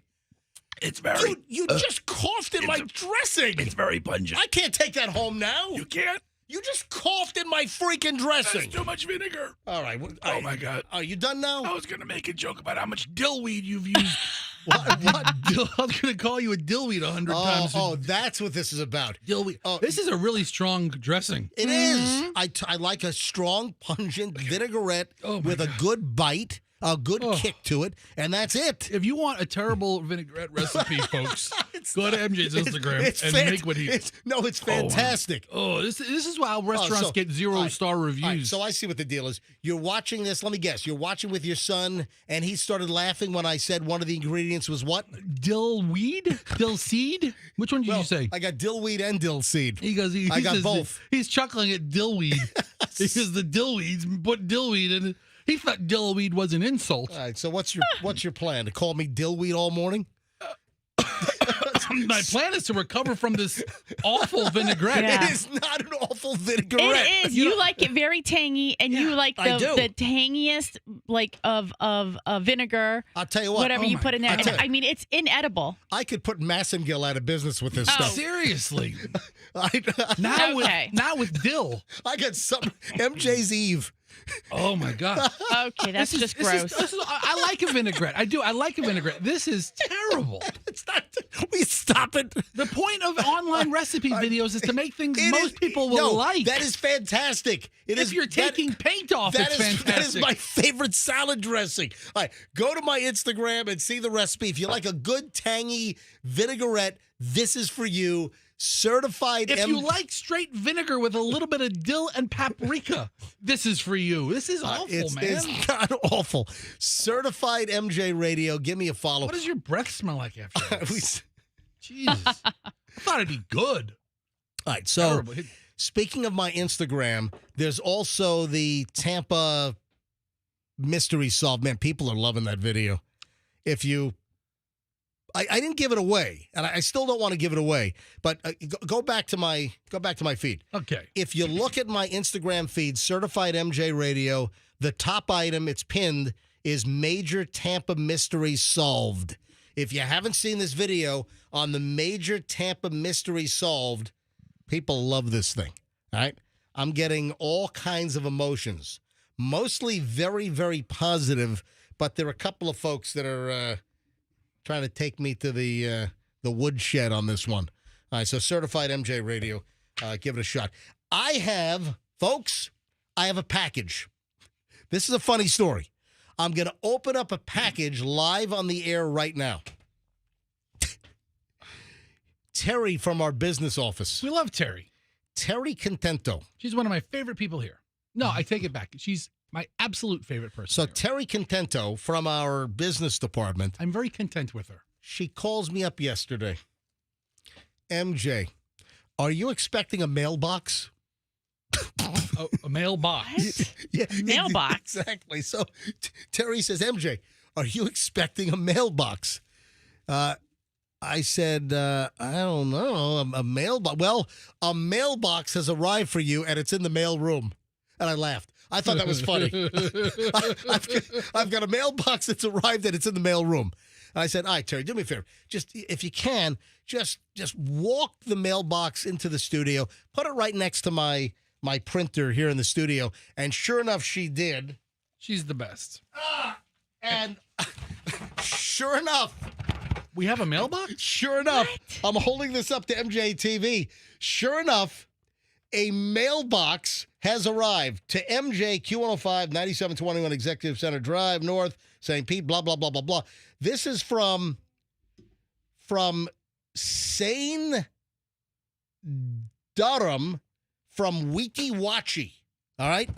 So I have a mailbox. What would he think you need a mailbox for? He mailed me a mailbox. Is a mailbox actually in it, or did he recycle the box? No, it sounds like there's a mailbox in there. I don't know. It's so obscure. What's in the box? What's in the box? I mean, we receive a lot of stuff at the radio station. All right, hang on. So let me open this thing up. I'm opening up the mailbox box, and yep, there's a mailbox inside. Hang on a minute. All right. When I just threw my razor blade and I can't find it now. Hold on, what do I do with the freaking razor blade? All right, hang on. All right. You need something to cut that with? Nah, I got a key over I'll use here. a ballpoint pen. There we go. Pens work. All right, hang on. What color is it? It's blue. It's like a teal blue. All right, hang on a minute. What the hell are you going to do with that? Hang on. I think there's more to the mailbox. Okay. Hold on. I mean, so far I'm not getting it. Oh, holy crap! Oh my God, folks!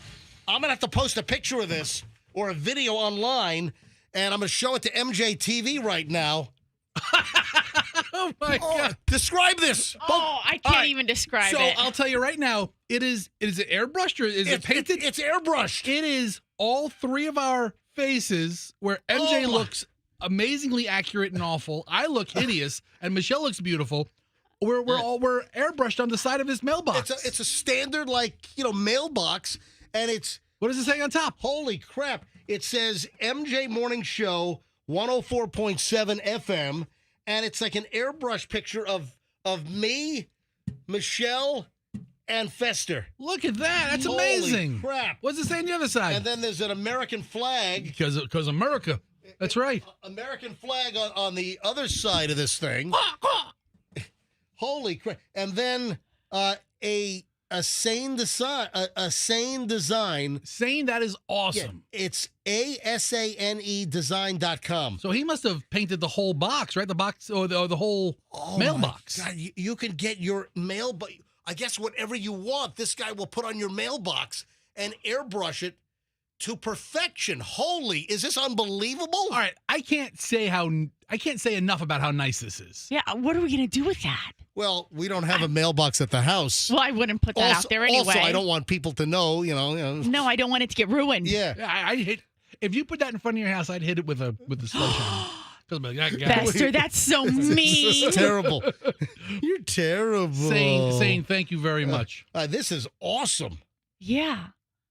AsaneDesign.com. A-S-A-N-E design.com. And look at the gloss. It's like clear coated. It's like a fine, like, car finish on here. I have to admit. My God. It needs to go in the new studio, like hung up nicely, like, you know, as a piece of art. You know, if any of the sales weasels have like new commercial copy for me, they should put it in the mailbox. Yep, put it in there. Exactly. That's what I'm saying. And Like, then put the flag up. Flag up. Yep. Flag up. Whoop. Flag up. I mean, really. I have to say that is certainly one of the nicer and maybe the most artistic present we've ever received. I mean, thoughtful and so personable. Like his own artwork that he did on the mailbox like that. Wow, that's really impressive. Very impressive. Wow. All right, thank you, Sane. That's awesome. We got a mailbox. Here, position it behind you. Put it where the heads are, so it stays behind you on camera. All right. That's awesome. So that's behind me. Can you see it? I don't know. I'm blocking As you move around, Yeah, you can see it. there you go. Jump around a lot. Wow, that's very, very impressive. That's really awesome. All right, moving along. What time is it? 7:50. 7:50 at the MJ Morning Show. So if you watch MJ TV, you saw it. If you roll us back on MJ TV, you'll see it. But I will shoot a video. After the show, I'll shoot a quick little Instagram video, and I will post the mailbox with Michelle and Fester and myself. I'll post something a little later on my Instagram at Certified MJ Radio. That is Certified MJ Radio. I have a pile of amazing things. I don't even know where to get started. So I mentioned that the teaser was, among other things, the whole nail polish thing. Michelle, how many times have I told Chloe to stop getting this kind of nail polish treatment at the salon? How many times? I mean, more times than I can count. Beginning September 1st, days ago, the European Union has banned an ingredient commonly found in gel nail polish. The banned substance, TPO, trimethylbenzoyl diphenylphosphine oxide. That sounds healthy. My God, I want to sprinkle some of that on my breakfast cereal. It gives nails an ultra glossy sheen and a quick dry time under UV or LED light. I wonder if that chemical's on my mailbox back here. It's probably covered in it. Yeah, it's fine. It's fine on the mailbox because that mailbox has an awesome sheen to it. It's like Charlie Sheen back there. No, but Michelle, how many times have I had a conversation with Chloe? Stop getting the gel coat nails where you got to put your hands underneath the UV deal. It's a finger cancer emitter is what it is. And now the European Union, I don't agree with a lot of heavy-handed, government and government regulation, but I'd be a hypocrite if I didn't say I didn't agree with this because I've been telling Chloe, knock it off with the gel-coated nails. But did you know it's because the TPO has cancerous effects? Well, I was going for the UV thing because I had read years ago that having your fingers underneath the UV lights to dry the gel coat nails, that is not good for you. It is bad for you, all the UV exposure from the nails. And I told Chloe to knock it off. And then she comes home with the gel coat. So I told you not to get that. She's a real listener. Yeah. Sorry, Dad. It's been deemed toxic in the EU after several studies have shown that it can cause fertility issues. So that's the chemical. So it's like a double whammy here. It's the chemical that's bad for you, and also putting your fingers under the UV drying machine, that's bad for you too. So it's a double whammy jammy here. That's what all the Europeans were saying. It is the double whammy jammy. Gel. What are you saying? I'm trying to figure out a nondescript European accent, and it sounded nothing like any country. It did not. Gel nail polish has gained popularity since the 2000s. It's cured under UV or LED light. I've never seen LED, but I know the UV can be carcinogenic, causing a hard, durable manicure. Yep, and the cancers. A hard, durable cancer. Yeah. That's what you want. Unlike traditional nail polish, gels create a long-lasting and high-shine finish that resists chipping and peeling, sometimes for several weeks. I know Michelle doesn't get it because Michelle gets her nails done, and then like the next day, it's like, damn, I wrecked my nails. I'm just so natural. Oh. But you know, for the young girls, they like that gel thing because it lasts longer. It has a resistancy to chipping, and it stays shiny for 2 weeks or more. I understand that, but it's wrecking your nails. Is it wrecking your nails, or is it wrecking something much worse? I think all of it. I think it's wrecking your nails, and you're getting the cancers. Yep. Saw this item. Speaking of health, moving along. Do you like that, Fester? You're getting the cancers. You're getting the cancers. That's like I got the diabetes. Exactly. I got the diabetes. All right. So, speaking of health, I saw this story yesterday as well. Caught my attention. 2 drinks that can make you go bald and gray. Huh. All right, I'm calling BS on this. But, Fester, you ready for this?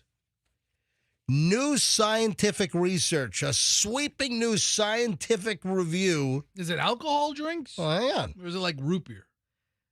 So here's the deal. Because if it's root beer, I'm up Crab Creek. Would you stop? Just let me. You already are bald and gray. Hence the root beer consumption. That's why I'm asking. All right, and not quite on the skinny side either. Hence. All right, so they're saying that these beverages may be sabotaging your scalp. What are they? What are they?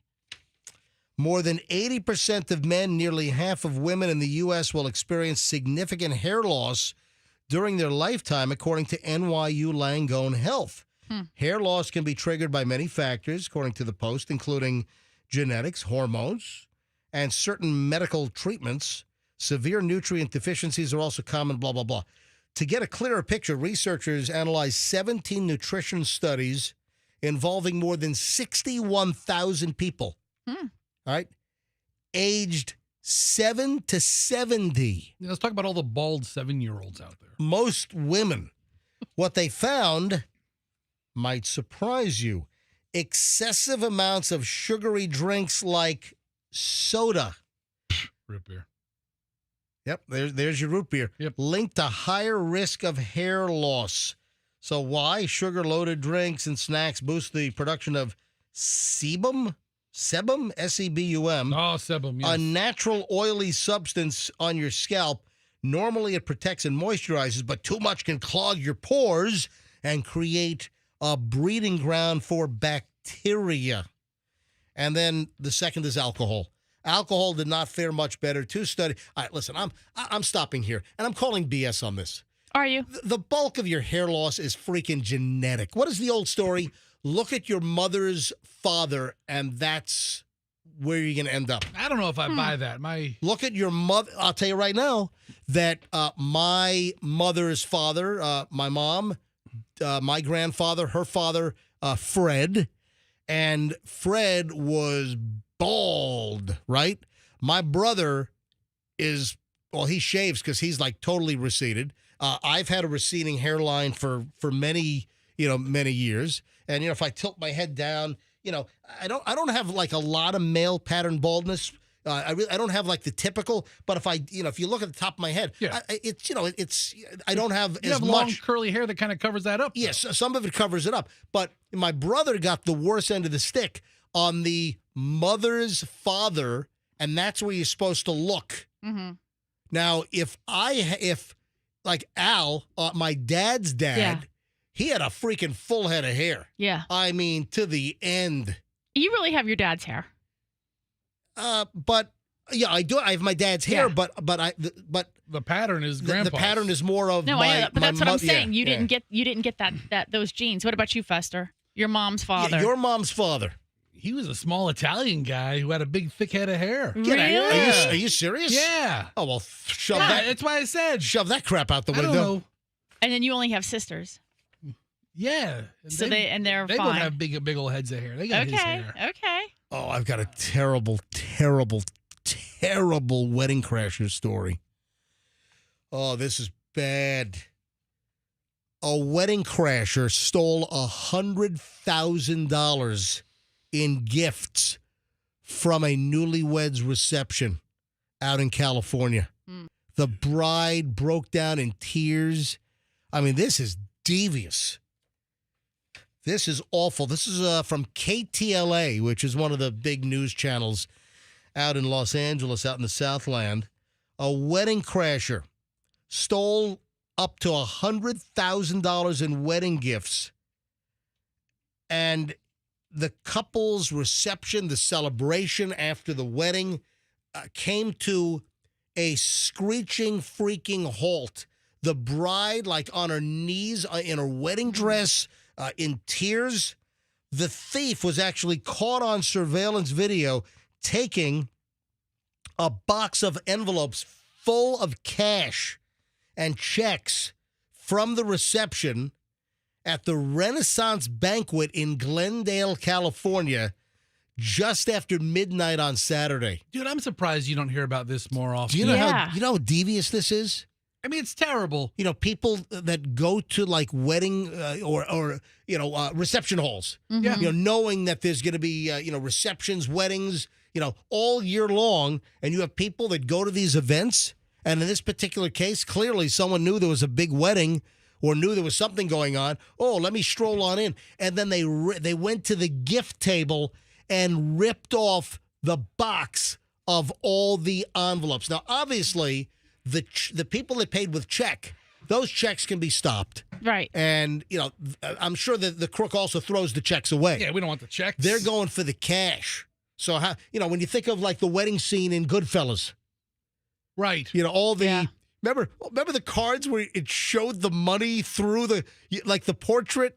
You could see like Benjamin Franklin's face. Franklin's face. That's when money was, all the faces were centered. Yeah. But if you remember in Goodfellas, one of the greatest mob movies of all time, at the wedding, for Karen was like, what are we going to do with all this cash? He's like, nobody's going to take it here. Yeah. This is, your money's safe here. No one's going to take it. Yeah, and he was right in that environment. Karen.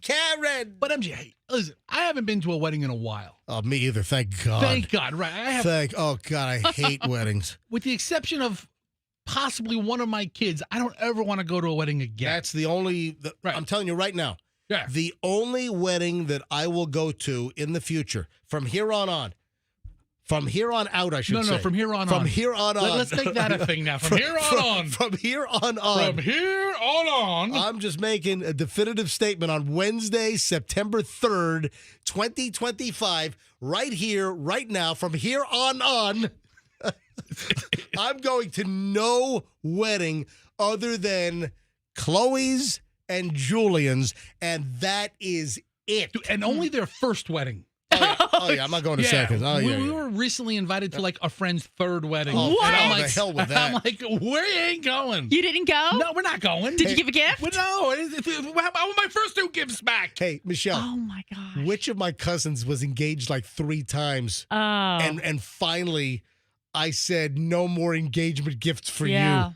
Which one was that? Brian. Was it Brian? Mm-hmm. Yeah. So, listen to this. My cousin Brian finally got married after the 3rd engagement. So the first engagement, we sent some nice gift. They were registered at like Tiffany or something. Yes, we sent a Tiffany's, like, it was like a whole set of, I don't know whether it was like dishes or like a tea set. Not a tea set, but it had a picture and some other hundreds of dollars. Yes. Oh. Michelle spent hundreds of dollars, a Tiffany set on the registry. So my cousin Brian's first engagement, failed, gone. Where's my Tiffany crap? Was it sent back? It was sent back, and you know what happened? Oh, it was. That's right. It was sent back. Yeah. And then Drew had to go to a wedding. Oh, we gave it to him? And he took it and we gifted it to whoever's wedding. He was looking for it. He was like, I got to get a gift. And I'm like, oh, I have this Tiffany junk that I'm never going to use. I don't know what to do with it. And he goes, well, I'll give it to, and I go right ahead, buddy. Thank you. Cleaning out the closet. Then cousin Brian gets engaged to another girl, second engagement. Announcements go out, and like a sucker, we send another engagement gift. Do you remember what the second one was? I don't. Oh, come on. I don't remember. Rack your brain. Come on. No. It's not worth it. All right. So, but So that never happened. We send a second gift. That engagement was called off. What was the gift? You obviously remember. Did we get that back? No, we just said this. We don't remember. You might have just sent cash that time because we were like, I don't remember. Forget this. Guess what? He gets engaged to a third girl. Yeah. And that engagement stuck. Do you think we sent an engagement gift for that one? No. Nope. No freaking way. I'll see you at the wedding. No freaking way. You'll see my gift at the wedding. I'm like Peter from the Family Guy. No freaking way. We sent nothing. I don't even think I went. Did we go to the wedding? Did we even go to that wedding, Brian and Allison? I think we did not go to that wedding. Yeah, I didn't and even that's what got you on the crap poop list. Yeah, Yep. I didn't even go to the wedding. I don't even think we didn't send a wedding gift. I don't think we didn't send it again. I'm done with it. Was that the wedding you were uninvited to? No. Wasn't there a recent wedding you were uninvited to? Yes. It was a big family deal where your mother just said, "Why can't you just be different?" or something like that. Yeah, that was my cousin Jill. Yeah. No. Yeah, I'm on the crap list on that. It was Lindsay's. Oh, it was Lindsay's? Yes. Keep me on the crap list. I'm on the crap list on that side of the family. I'm on a lot of crap lists. We've all been to weddings, regardless of how modest or nice they are. There's always the gift table. Yeah, this is awful. And it's left unattended. Right. So the thief caught on camera. That's great. The camera caught the guy stealing the box of cards with cash and checks. That's great. We got him on video. Look, he's taking it. Up, he's gone. Did we react? No. So this happened out in Glendale, California. They didn't know at the time. They went back to the video and found him. Happened over the weekend. He slipped past security guards. One of the bride's girlfriends saw him at the table and did alert people, all right? At that point, the music stopped. Everyone was aware of the situation. Everyone was speechless. It's such a memorable and happy day, and you're having so much fun. You don't think about this stuff. It's the last thing you could have imagined. The last thing that would have been on anyone's mind. Security footage from the banquet hall shows the alleged thief in all black pacing around the lobby and appearing to speak into his cell phone. Oh, I'm going to do the old cell phone trick. Oh, yeah, I'm supposed to be here. I'm just talking on the phone. Meanwhile, he's dressed like some black ninja costume guy, you know? Yeah, he's completely head to toe in black attire. Yeah. So he goes into the ballroom where the wedding reception was happening. He even apparently ordered a drink from the bar. Open bar. Hey, I'm only going to steal $100,000 worth of cash and checks. I'm going to get a free drink at the open bar as well. Calm my nerves first. I wonder if he left. Oh, I wonder if he had gloves on. I wonder if he left the glass. You know, like the old trick, you watch someone drink out of the glass, you get fingerprints or saliva off the rim. And then you compare it to the DNA because you weren't able to get a search warrant or a consent to get a DNA sample. Yeah. The old police. Hey, the Gilgo Beach killer. They got him on a straw or no, pizza? Pizza. Yeah. Yep. They followed him, the Gilgo Beach killer up on Long Island. That sicko, that depraved whack job. They knew. Remember, they triangulated him and they had cell data that the same cell phone was pinging in Manhattan at a certain tower, as well as near like the crime scenes. And it was amazing. Then they narrow it down to this guy, this architect in Midtown Manhattan, and then they follow him. They watch him get lunch at a pizza shop, and then they watch him like take bites, eat the pizza, and then leave some of the crust and drop the cardboard takeout box in a trash can on the street in Manhattan. And then the cops grab that, they test the pizza crust, they get the DNA from his saliva, and boom, that's how they caught the Gilgo Beach killer, right? All those dirty pigeons in New York, you couldn't feed the crust to them? Yeah. So anyway, I don't know if this... I don't get busted on pizza crust? Exactly. If he would have just given it to the pigeons. So here's the video footage of the guy stealing the actual moment he steals. I don't see gloves. He just look at his hands. Look, all the tables around him, and this is a really elaborate one. Oh, this look at the flowers in there. Look at the centerpieces on the table. So this guy just strolls in, and he takes it and boom, runs for the door. Now he quickly evacuates the building. Oh man! Nobody ran after him. This is him walking in. So he's walking in kind of, and he's seen in other family videos just kind of nonchalantly hanging out. Yeah. But it doesn't look like he has gloves on. I wonder if he did get a drink. Is this the couple? Yeah, put the audio up. All right. The couple speaking. All right, here we go.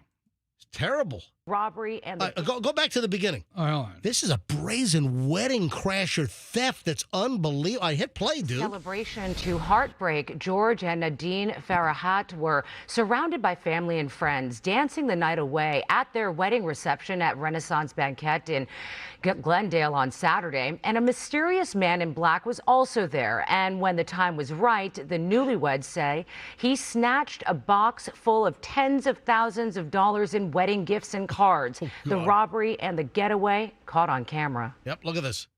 One of my friends saw the perpetrator run off with the box, so she immediately came and let us know. I think it took me a second to process what happened, just because it was such a happy and memorable day and we were having so much fun, and you don't think about this stuff. Our jaws dropped on the floor. We had no idea how to react, what to say. We were just absolutely speechless that someone could do that on someone's really special day. If you know anything about the crime, you're urged to call police. Wow. And you do often position like the gift table and that box like near the entrance or exit because people are either dropping it as they come in or as they go out. And so he obviously came in, canvassed it, and knew right away he could. But why would you continue to film it and inform the bride and not go, hey, he's stealing the box of money? Hold on.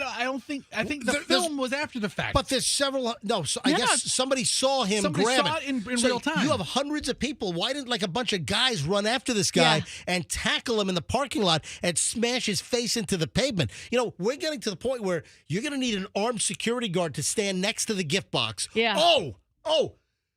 You booby trap it like Indiana Jones. Big ball. You booby trap it if you try to steal the box. Like poisonous darts. Yeah. Will take you out, and a giant rolling boulder will crush your ass if you try to steal the box. No. Of gifts. I tell you what, man. You spend all this money on a wedding. Let's say that's I don't know. Let's say it's a $250,000 wedding. Yeah, look like it. At least. You don't hire two guys from Wackenhut? That's true. True. Things you don't think about. Next wedding expo, let's offer like security services. But listen to this. You guys could do that. Side gig. MJ and Dom right here. Yeah. We'll stand right there. You guys would love that gig. Yeah, it'd be great. We get free food. Witnesses. Well, we did the wedding crasher bit years ago. We did. Hey, hold on to that thought. So footage shows him running out a side door. He gets into a black Mercedes-Benz and drives off. It's a rental. So he's no. It's a Turo. The thief is driving a Mercedes. My God, that's a terrible story. And then we did Wedding Crash when the movie came out, what, 90s? Early 2000s, maybe? When was Wedding Crashers? A while ago. I think it was Wedding like Crashers early 2000s. like 98. 98, 99. I thought, okay, whatever. Hang on, bring up Wedding Crashers. What year is it? 2000. All right, 2005. Yeah. All right. So what are you saying? We did this on because I remember, didn't you go with Froggy 1? No. I took a buddy, but I didn't take. I didn't go with Froggy 1. All right. So we did Wedding Crashers. Did we do this before the movie or after? It was after the movie. The movie. This is like as the movie's being released. Like, we should do this idea because we're glomming on and. So Fester went to a bunch of weddings locally, and Saturday night would go to the reception, go to the wedding, and just crash the wedding. And just wearing a suit, he'd just mingle in, sit down, eat food, order drinks. And how many weddings? We sent you to how many? I mean, you did how many? Maybe a dozen? Maybe you 10, did a bunch 10 12 weddings over over the course of like 3 or 4 weeks? So how many of them were people like, who are you? Why are you here? And how many were like, you just blended in and no one said a word? And then at one wedding, didn't they say, oh, you're Fester from the MJ Morning Show, and they made a big deal out of you being there, right? I got to dance with the bride. Oh, my gosh. I'm dancing with the bride. Yeah. It was That's great. But, and we wouldn't go to small weddings. We'd go to ones where there were, over 100, 150 people, so, easy to blend in. And how many people do you really know at a wedding? At best, you only know one half of the people. Yeah. So it was always time to kind of just blend in. You were ejected from a few as well, right? I was. Yeah. Well, a couple of. I was one of the Don Cesar where I camped out at the shrimp table. What? And hey, watch my magic act. I'm going to make all the shrimp disappear. Pardon me. Who are you? Like, who am I? Oh, I'm Fester from the MJ Morning Show. Oh. Yeah. No, you Get play out it now. No, you play it. They did say get out now. I think I was like, I'm Herb from accounting. Yeah. Who? Yeah. So the wedding crasher story with the missing money. I mean, the bride was crying on the floor at the reception, at the banquet, whatever. Did the anchor call it the banquet? I don't know. Is that a banquet hall? I don't know. I don't know. Yeah, just terrible. A very elaborate wedding. Terrible. Absolutely terrible. I've got just a pile of creepy stories. All right, are you ready for 1, 2, 3, 4? All right, I've got 4 really creepy stories. Number 1, ex-Walmart worker sentenced for using his phone to look up a 77-year-old woman's dress. Oh. Ooh. Oh. Right? So he's obviously a former Walmart worker. How old do you think the guy is that tried to shoot video up a 77-year-old woman's dress? Come on, it could be. How old do you think he is? I mean, any age is in play here, right? I mean, how old? Is he a young creep, like 32? Nope. Maybe in his mid-40s? Keep going. Maybe he had mommy issues or something? Keep going. No, he was definitely 68. You know what? You're over. Mid-40s to 68? But close. I'm thinking he was older because, they hire those old people at Walmart to do like the greeting thing. I'm going to give Michelle the Bob Barker shove. We'll be right back with more pricing games next. Don't forget to get Fester spayed and neutered. Please. Both. He's a hermaphrodite. He's got both. Get him spayed and neutered. All right. I have to meet my deductible. You were close, Michelle. 65 years old. I mean, how pathetic of a life. You're 65 years old, and you're shooting upskirt video on a 77-year-old honey. Okay. Well, I mean, at least it wasn't a 23-year-old. A former Walmart worker. This is the Villages news. dude, that's like elderly. Yeah, this happened up in the Villages. Well, it's the elderly enhancement, right? Yeah. Offense A against the- former Walmart worker sentenced for using his phone to look up a 77-year-old woman's dress.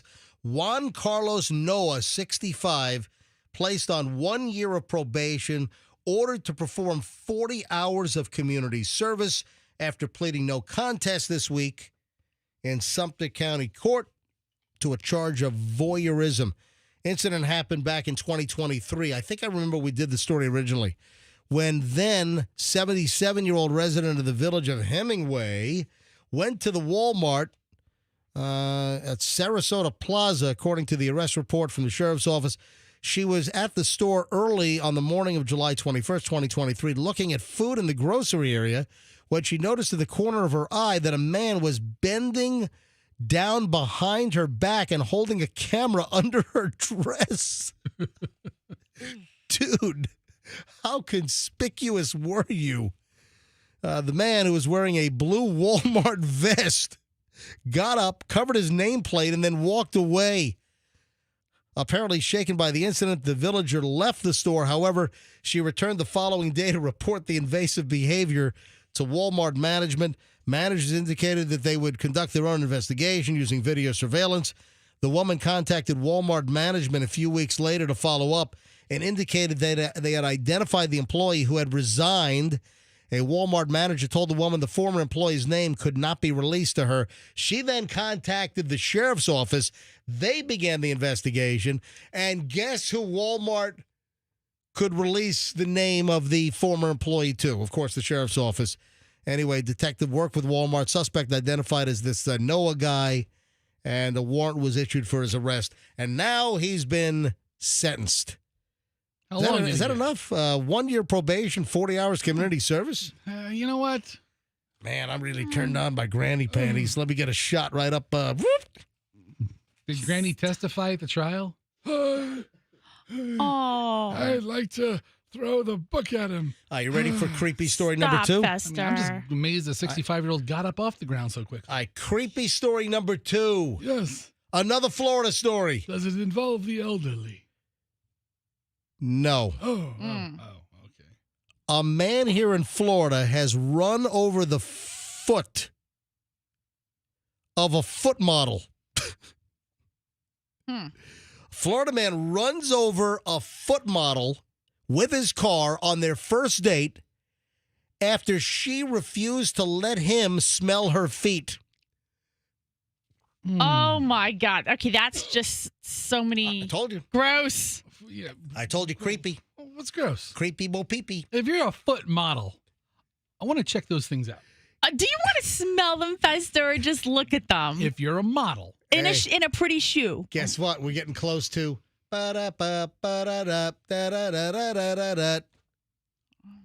Trick or treat? Yeah. Smell my feet? Yes. Okay, all right. Okay, okay. Yes. All right, okay, good. Trick or treat. Smell my feet. Give me something good to eat. Listen, if those feet smell right, I'll eat those. El Monte Circle, 28, allegedly arranged a meeting on the dating app Seeking with the woman in a room at the Serena Hotel in Aventura down in South Florida last Sunday when he asked her if he could smell her feet and buy her used sneakers, according to the arrest affidavit. Oh, my God. What is happening? The model who requested anonymity told Circle that he would have to fork over $1,000 for the shoes and that she would have to retrieve them from her car.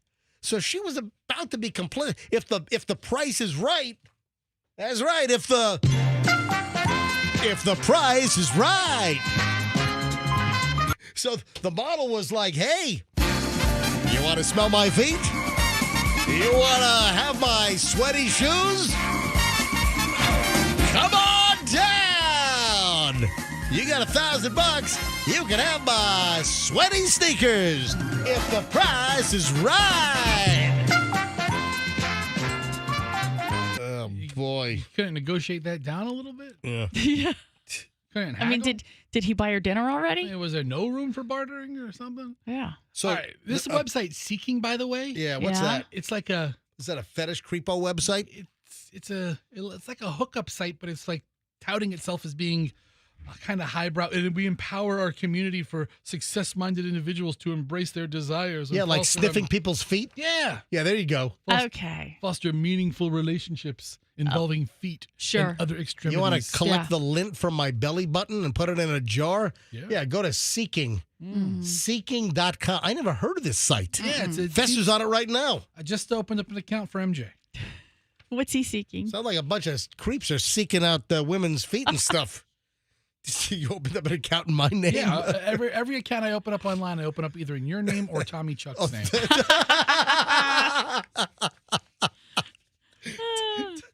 Everyone. Tommy Schmuck on wheels? Everyone. Oh, that's great. Oh, man. All right, so Circle did not agree to the $1,000 price tag to buy her smelly old sneakers. The model went to use the bathroom inside the hotel. When I got there, he just wanted to sniff my feet, and I didn't feel comfortable.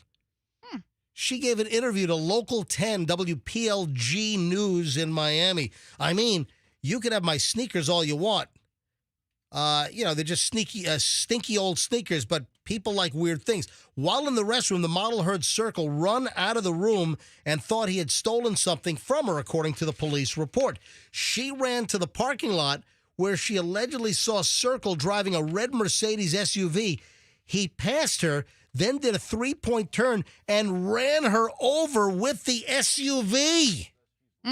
Oh, my God. She couldn't step her feet out of the way? Yeah. The foot model required immediate attention, suffered road rash, not only ran over her feet, knocked her down, suffered road rash, bruising to her back, arms, chest after she was struck. The guy was arrested last Thursday after he attempted to book another room in the same hotel. Circle's been charged with aggravated battery. Court records show he pleaded not guilty at his arraignment. Here, talk to the listen to the victim. Go ahead, hit it. Local 10's Rosh Lowe joining us live in Aventura with a breakdown for us. Strange, bizarre, and certainly something didn't smell right here. We've all heard horror stories about online dating, but this suspect, well, He didn't pass the smell test. Oh. This guy asked to smell your feet? Yes, he did. What did he say? Well, Trick or treat, smell my feet, give me something good to eat. Let's hear her. Initially, we had met up because I was going to sell him my sneakers.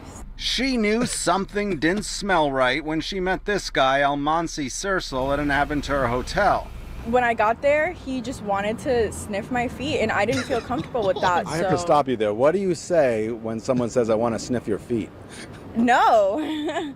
No, I mean, you could have my sneakers all you want. I mean, I don't care. I'm not wearing them. And Channel 10 News, where feet come first. This is the best reporter ever.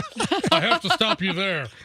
What do you say, ma'am? How many little foot puns is this guy gonna jam into the story? I love this guy. I've seen this guy a bunch of times. I love this guy. He's a great reporter. you know, they're just stinky old sneakers. But people like weird things. Then things got downright scary. She says the suspect runs out of the room. She thinks with her sneakers. I ran after him, and I met him down in the parking garage. She says he ran her over with his car. He did a three-point turn and actually hit me with a car, ran me over. He ran you over? He ran me over, and by the grace of God, I'm still standing today. She shows us the injuries. I've met a lot of people who have foot fetishes, obviously. And so is she... I love how she puts obviously. Is she on the seeking site? I mean, like selling her feet? Is she like a foot fetish provider? It sounds like it. Yeah, because the guy found her on the seeking site. She said obviously. Obviously. nobody has ever done anything to this caliber. She says no one's ever run me over in a hotel parking lot while stealing my smelly sneakers. She's lucky to be alive. Yeah. You're charged with aggravated battery. All right, this is the judge. This is the guy's first appearance. Second-degree felony. In his arrest report, cops say after a review of the defendant's background, he's been the subject in other incidents involving the same modus operandi. So more feet capers? We've covered a lot of bizarre cases. Yeah. I've covered a lot of bizarre cases in my day. This is up there. It's pretty bizarre. It was extremely bizarre for me, too. I've never experienced anything like this before. So the victim is still frightened, and she says, look, I was truly fortunate to be alive. I was run over with a car. She tells us there is surveillance video. We're hoping to get that video sometime this week. In Aventura. On my feet in Aventura, I'm Rosh Lowe, Local 10 News. This guy's a pro's pro, man. I like this guy. How does he do the story with a straight face? How does he? I mean, how do you look at that girl and are like, and so that was really weird that he was asking to smell your feet? I mean, you know, he's thinking, I went to journalism school I know, right? to cover feet stories. I'm doing foot sniffing stories in a hotel parking lot in Aventura. I'm working in Miami, and this is the beat they put me. They put me on the feet beat. I've made it big. Feet beat. I've made it big, man, on the feet beat. Oh, God. Gosh, the news director wants to see you. We got breaking foot news. You know, you're the guy for the job. That's creepy story number 2. You ready for 3? Sure. Sure. Does it get creepier? Yes. Oh, no. A neighbor realizes that he unwittingly helped a murderer dispose of a body. Oh, no. After being told that it was a hockey mannequin that was inside the bag he was helping to drag out, and it was a human body. A Massachusetts man accused of tricking his neighbors into helping him move a dead body by telling them it was a hockey mannequin. First of all, what the hell's a hockey mannequin? I mean, you know, if you're a big hockey fan, you have like a Gordie Howe in the corner or something. Christopher Karen, 42, turned himself in. Police discovered the body of 27-year-old Declan Perry wrapped in blankets and bound with duct tape inside a black Honda Civic outside South Shore Hospital. Nurses claimed the hooded man, later identified police as Karen, came inside, told them it was a man in a car who needed help, but then mysteriously walked out. Once the news broke of the horrifying discovery, 2 men contacted police, said they believe they helped their neighbor load a heavy wrapped object into the same black Honda. My God. I mean, why? Like, I would just have so many. Why is it wrapped in, you know, plastic bags or whatever the heck, sheets or whatever? You just can't carry the bag out, body out. If I were the neighbor that was the person asked to help, you'd be like, well, if it's a mannequin, just a mannequin, why is it all wrapped up? Like, and also, doesn't it kind of move a little bit like a person and not, you know, like a stiff mannequin. That's, I don't know. I'd have so many questions. But it's really not. What's that guy's name? Wayne Gretzky? Yeah. And then the final fourth creepy story here. Mm-hmm. What is going on with the Ute in America today? What is happening to our Ute?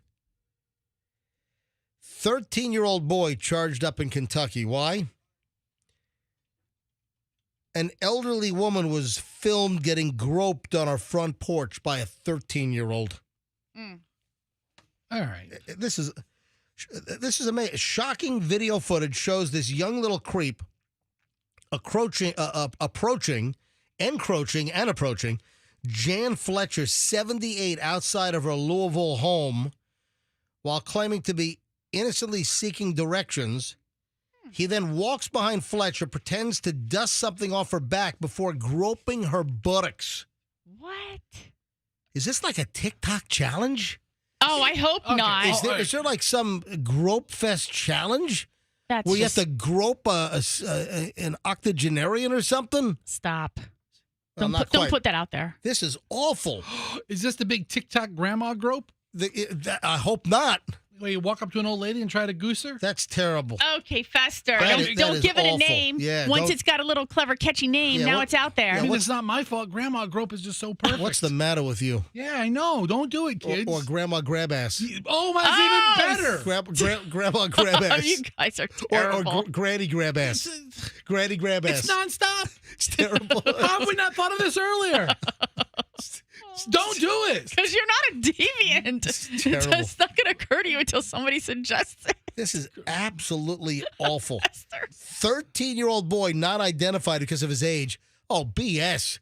Yeah. You hang this kid out to dry. Yeah. You show all his fellow 7th and 8th graders who this little bastard is. You don't want to grope grandma. Yeah, they're probably part of the granny grab ass on TikTok. It's the granny grab ass gang. Is that what's going on? The great granny grope. Oh. Ooh. Nationwide. Oh. Groping grandmas in Grand Rapids. And Gainesville. And? It's only 2 G cities I could think of. Is that it? Georgetown. No, I said that's the South G. Yeah. Damn it. Okay. All right. That's it. That's it. I think we've run out. I'm out. Joke's out. Joke's over. We're out. Anyway, 4 creepy stories in a row. Galveston. Groping grannies in Galveston. Glendale. Oh, stop. Oh, man. All right. Moving along here on the MJ Morning Show. Grand Junction. What? Grand Junction. Grand Junction. Grab ass granny? In Colorado, right? Grand Junction. Oh, you know what I wanted to do? I mentioned this on the show yesterday. Remember, Julian was in town for a video shoot. Yes. We can't say exactly what the shoot is for. No. So Julian's been on the shoot now A couple of times. Okay. And it's a documentary in progress. I just can't give any details out. But Julian flew back into town, and they did some shooting, at one location in St. Pete. They did some other shooting at the Oddities convention. It's called the Tabernacle of Oddities. Fester, you ever hear about this thing? It was last weekend. It was Saturday and Sunday. The Tabernacle of Oddities. Michelle told me about it. It was at the Cuban Club. Cuban Club has some pretty cool events. Yeah. So all the floors at the Cuban Club had all these exhibitors with oddities, like stuffed animals and snakes and jars of formaldehyde filled with armadillo fetuses. And people were buying them? They were for sale.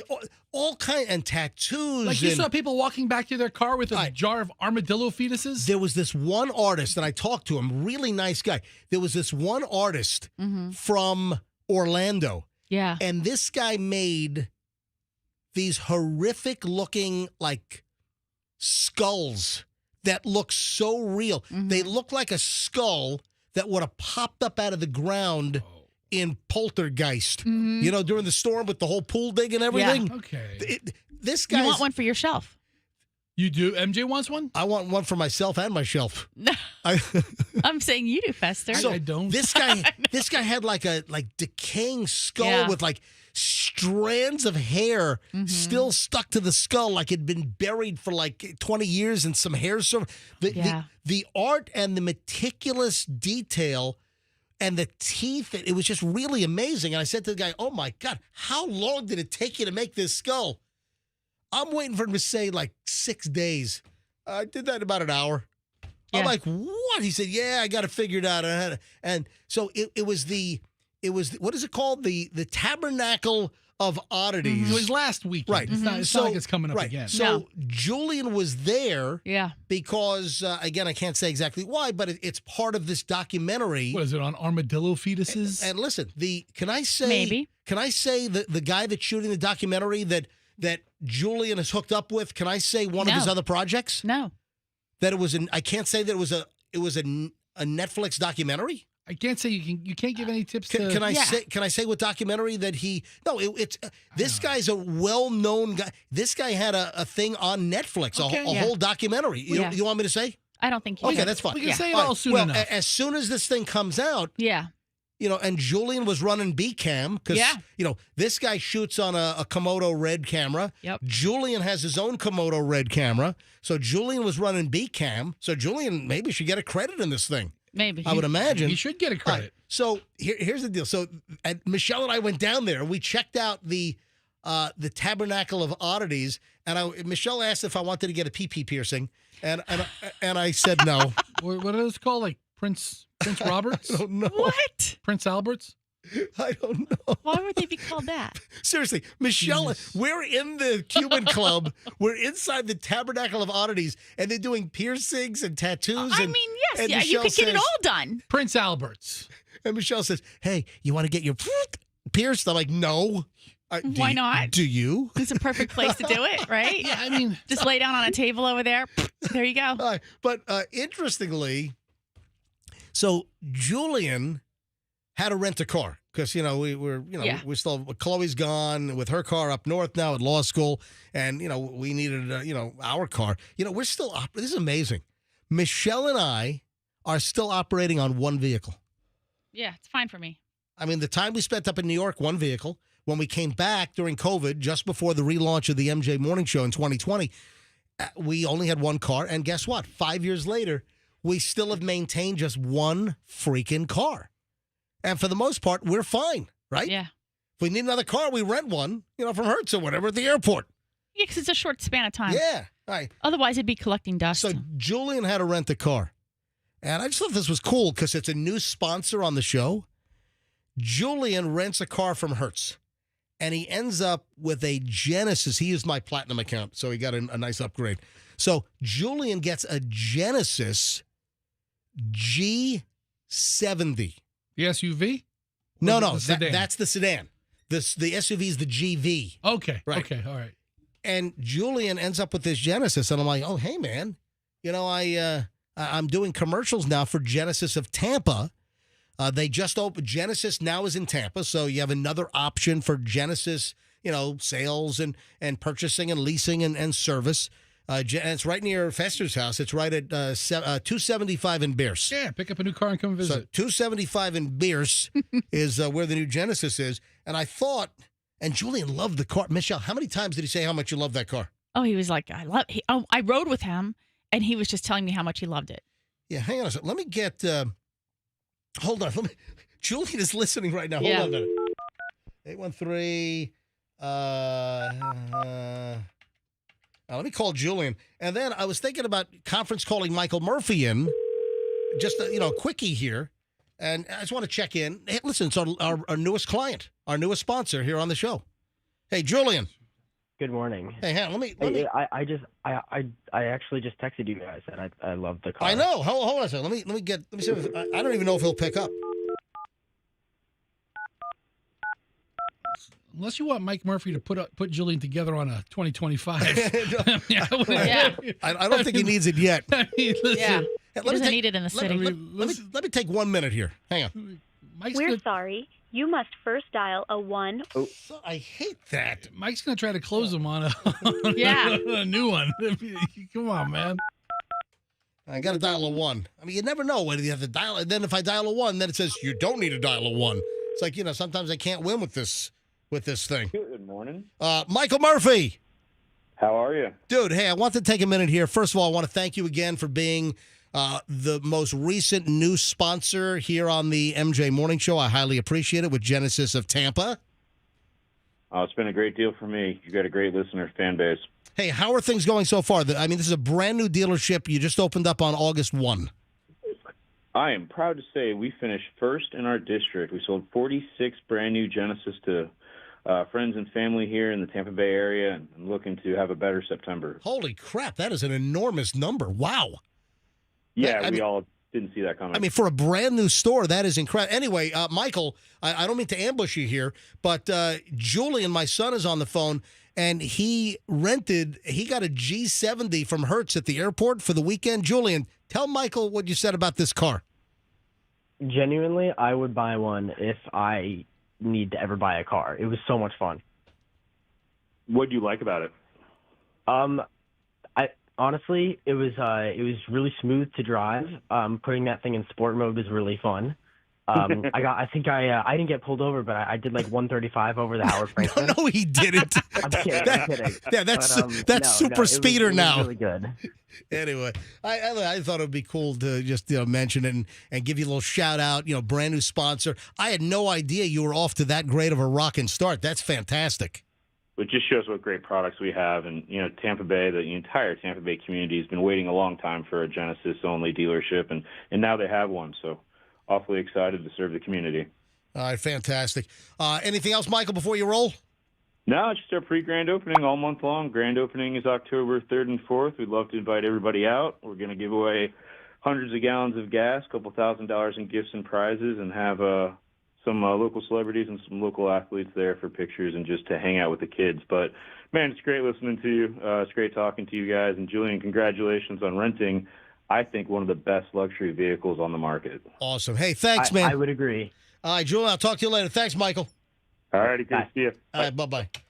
Listen, hey, Fester, I'm tossing a new client a bone. I'm with you. Listen, my kid rents a Genesis, loves the freaking car, and our latest sponsor is Genesis at Tampa. I'm tossing the guy a bone. You know what Julian really liked showing me What? is how smoothly it took the speed bumps, the speed tables. Yeah, let me He's like, tell you- look at how Mom, it's so he was just so impressed with the vehicle, how How it fast I broke. can go over these speed bumps. Exactly, that's what he was doing. Hey, Mom, watch me go airborne on. Right. It's a rental, Mom. Don't worry. Watch me go airborne on a Zeal. Yeah, nothing. Kind of, sorta. Nothing car dealers like more than congratulating people on their rental choices. Dude, full transparency. Yeah. I threw the guy a little added bonus. Fine. Hey, Listen, I love Mike. It's great. When you're an MJ Morning Show live spot client, I'll toss you a bone. I do it all the time. Congratulations on renting a car. Call me when you want to hear about our lease specials. You ready? You ready for the? Yes, Andrew. What are we doing? Andrew wants me to take a pizza call. All right, line 6. All right, let's go. Jim in St. Pete. Jim, you're on the MJ Morning Show pizza call. Hello. Good morning, everybody. How you doing today? Doing fine, Jim. What can I do for you? All right. Need you to check out I know you're a pizza connoisseur, and I just need you to check out a place called the Violet Stone. Yeah, it's a brand new pizza store in St. Pete. No. It's been around for a while. They moved to a new location.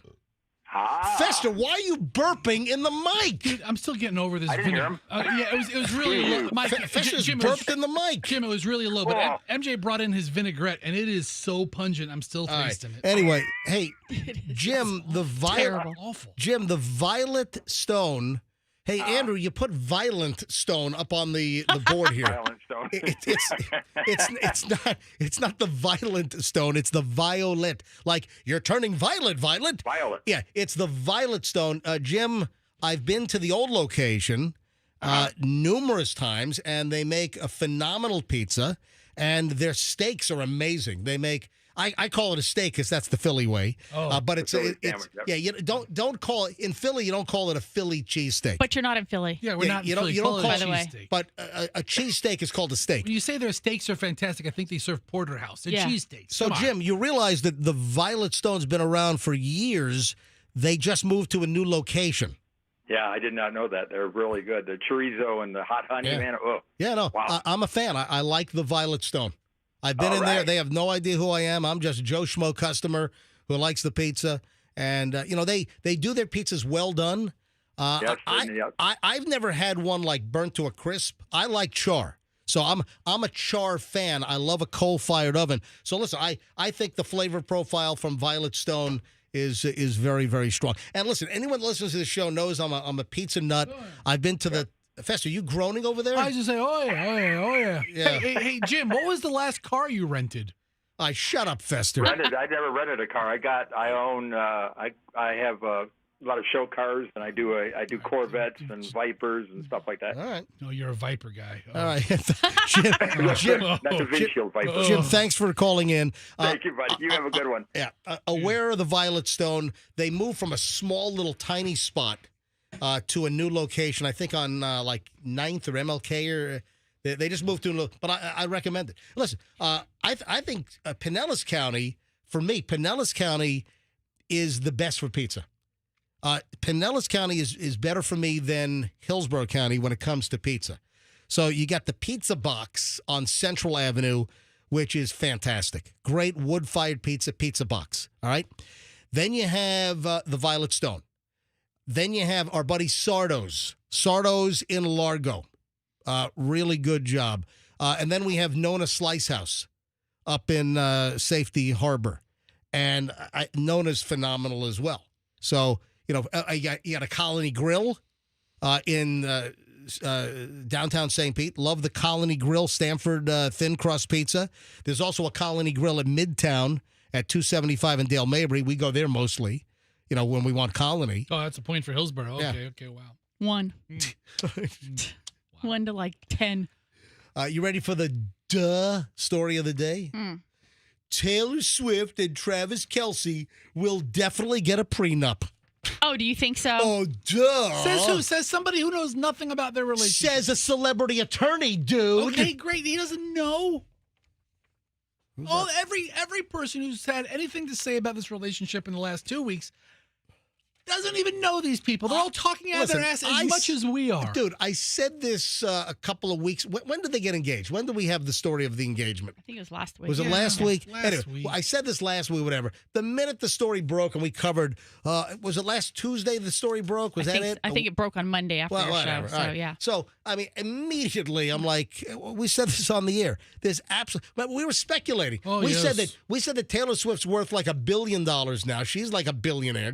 Wasn't there a big story about Taylor Swift is now a billionaire? And then we tried to guess how much Travis Kelce's worth, and we guessed what? Maybe $500 million. No. This is worth maybe what, 50 million? Yeah, a couple of tens of million. Yeah. Yeah, tens of 30, 40, or somewhere. I don't know. He has a podcast. Yeah, he got paid on that podcast. That's boy. great. Anyway, bottom line, thank you, celebrity attorney. Taylor Swift and Travis Kelce will definitely get a prenup. That is the duh-ist story of the day. The duh is that you're covering it with such a, we said this. TMZ spoke exclusively with top divorce attorney Jonathan Levin.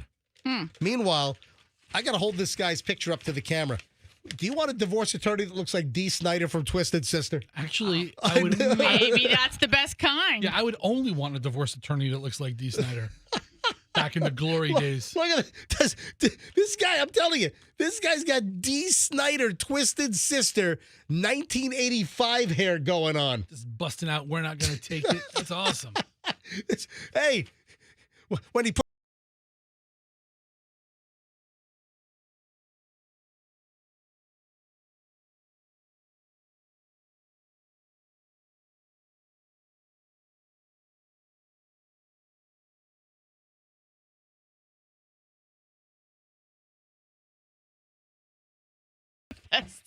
what are you doing over there? Rocking out to meet you over here?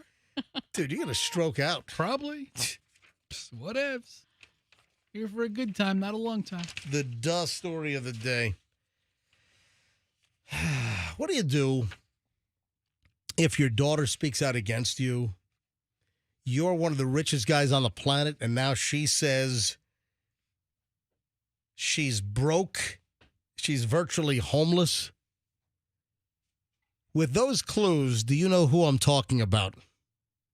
I can think of one bazillion gazillionaire. All right, go ahead. Does he have like 100 kids? He does, yeah. This is one of those 100 kids. Elon Musk's... one of his early babies? Yeah. Elon Musk's transgender daughter, Vivian, claims she's broke, glomming on to 3 roommates after she's had a falling out, and said she doesn't want jack crap from her dad. Except for maybe the electric bill paid. Can you imagine? So you're broke, and your dad is worth, what, $200 billion? What is Elon Musk's? I know he's taking a hit because, it's almost like he's tried to, destroy Tesla all on his own. It's digital money right now. It's all stock money. But so what? The guy loses $10 million in a day. Big deal. He makes it back the next. The guy's worth this much, and she's all but destitute. Mm-hmm. Yeah. Elon Musk's estranged transgender daughter, Vivian Wilson, has insisted she's broke after publicly cutting ties with her richest, the world's richest dad. This is according to Page 6, opting to live with 3 roommates because it's cheaper. People assume I have a lot of money. I don't have hundreds of thousands of dollars at my disposal. 21-year-old aspiring model. Did a big interview with The Cut, and this is just a write-up in Page 6. My mom is rich, right? But obviously the other one is unimaginable degrees of wealthy, blah, blah, blah. I think this is what they call tough love. They must be trying to really teach her a lesson. What was the fallout between... No, she's walked away from... She said that he's like a horrible person, horrible dad. Okay, so is she complaining now? Hold on. I'm not really sure what the gist of the story is. This says that Musk is worth an estimated $413 billion. Is that... Come on, that seems high. That might be... I thought it was only like 200 something billion. Okay, he's in the hundreds and hundreds of billions. That's insane. All right, so... Yeah. So what? I don't know. You know what? I got a question. I don't Speak. want to piss anybody off in this semi-wokeness.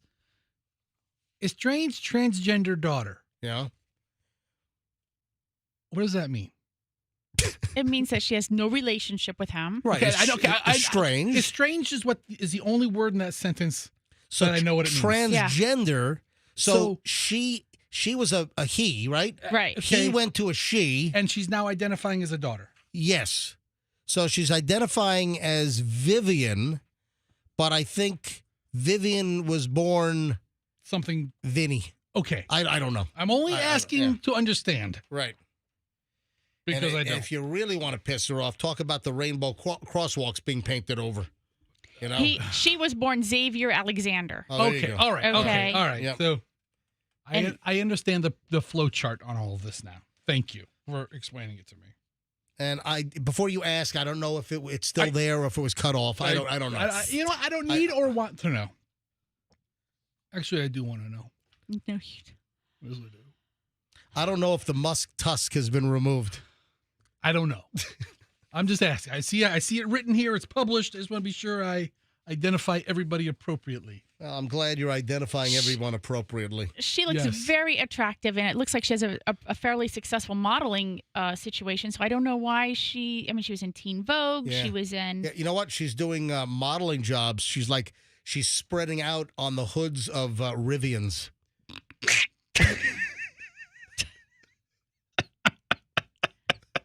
I mean, the estrangement. The estrangement comes from. That's the best response I've gotten from Fester in months. I know how to really piss off my dad. I'm gonna go all transgender naked on the hood of a Rivian, one of the Tesla competitors. You know what? She should have been. She should have been one of the women that went up on Jeff Bezos's wiener rocket with Gail and Katy Perry. Yeah, that would have been great. Oh man! And we have Elon's estranged transgender daughter. She referred to Elon as a pathetic man-child. Okay, like that. Yeah. Oh, I remember. Yeah. She went off on Elon. I mean, Mm-hmm. really just, you know what? Burnt that bridge like a freaking Model S battery fire. You know what? I mean, I don't care where you That's are. another good one. Come on, that's another good one. Burn the whole bridge Don't down. gloss that down. It took them 4.5 days and 50 million gallons of water to put that fire bridge out. All right? Listen, I don't care where you are on the social scale. Yeah. If you think your family's messed up, all the money in the world doesn't Yeah. solve family problems. Tell you what, in no way in hell would I want that much money. I'm fine just the way I am. All right, 8:53 at the MJ Morning Show on Q105. That comes to a close right now with an hour and 20 minutes plus of nonstop MJ. When we get back, 9 o'clock hour is here. Are you ready for a total ultrasound scam? Do you know what's going on? There is a scammy-dammy going on involving ultrasounds. Wait till you hear this. Wait till you hear what's going on. Wait to hear what the market is. Ultrasound scam. Can you figure it out? If not, we'll tell you next on the MJ Morning Show here on Q105, 104.7 FM. Banco Doors, man, they got you covered. They got your garage door opening covered. Listen to this. It is now the Banco double rebate event. It's double rebate event time right now. Clopay has an online rebate. Banco's going to double it instantly. Save up to $250 on 2-car installed insulated garage doors. Banco will double that to $500. So Clopay's got $250. Banco's going to double it to $500 if you need a new 2-car insulated garage door. Beautiful garage doors. I mean, some of the finishes are absolutely amazing. Save up to $150 on select 2-car insulated garage doors, and Banco will double that to $300 on certain models. Bundle it with a LiftMaster Secure View Ultra Quiet garage door opener. Save another $50. There are amazing offers right now on new Clopay garage doors and LiftMaster openers right now at Banco Doors. BancoDoors.com, your number one spot for any garage door service, broken springs, whatever's up. Anything garage door, you want Banco. Bank on the best. BancoDoors.com, and tell them that MJ sent you and save 10% on a lot of selected services. Banco, tell them MJ sent you. Westfall Roofing, getting ready to do a big project at my house. Yeah, I need a new roof. So my roof is 21 plus years old. And they say the average Florida roof lasts 15 to 20 years. So I'm at the higher end, and it's time for a new roof.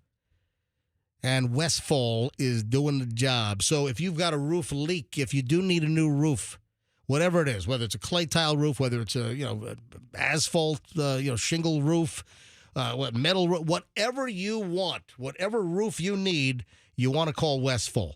The best name in roofing in the Tampa Bay area, Westfall since 1989. They've got the best crews. They've got the best training. They use the best materials. It's westfallroofing.com.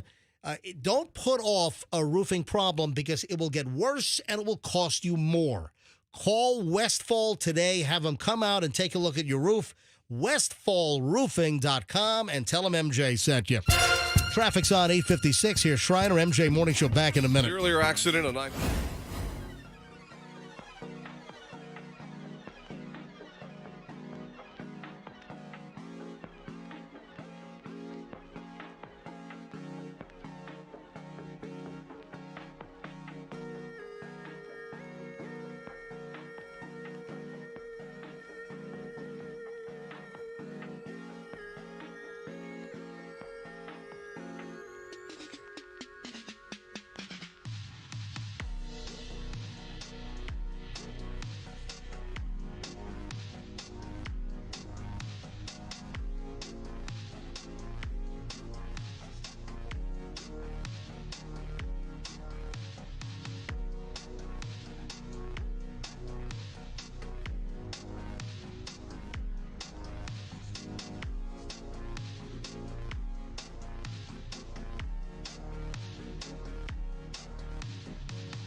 901 MJ Morning Show. Thank you for listening.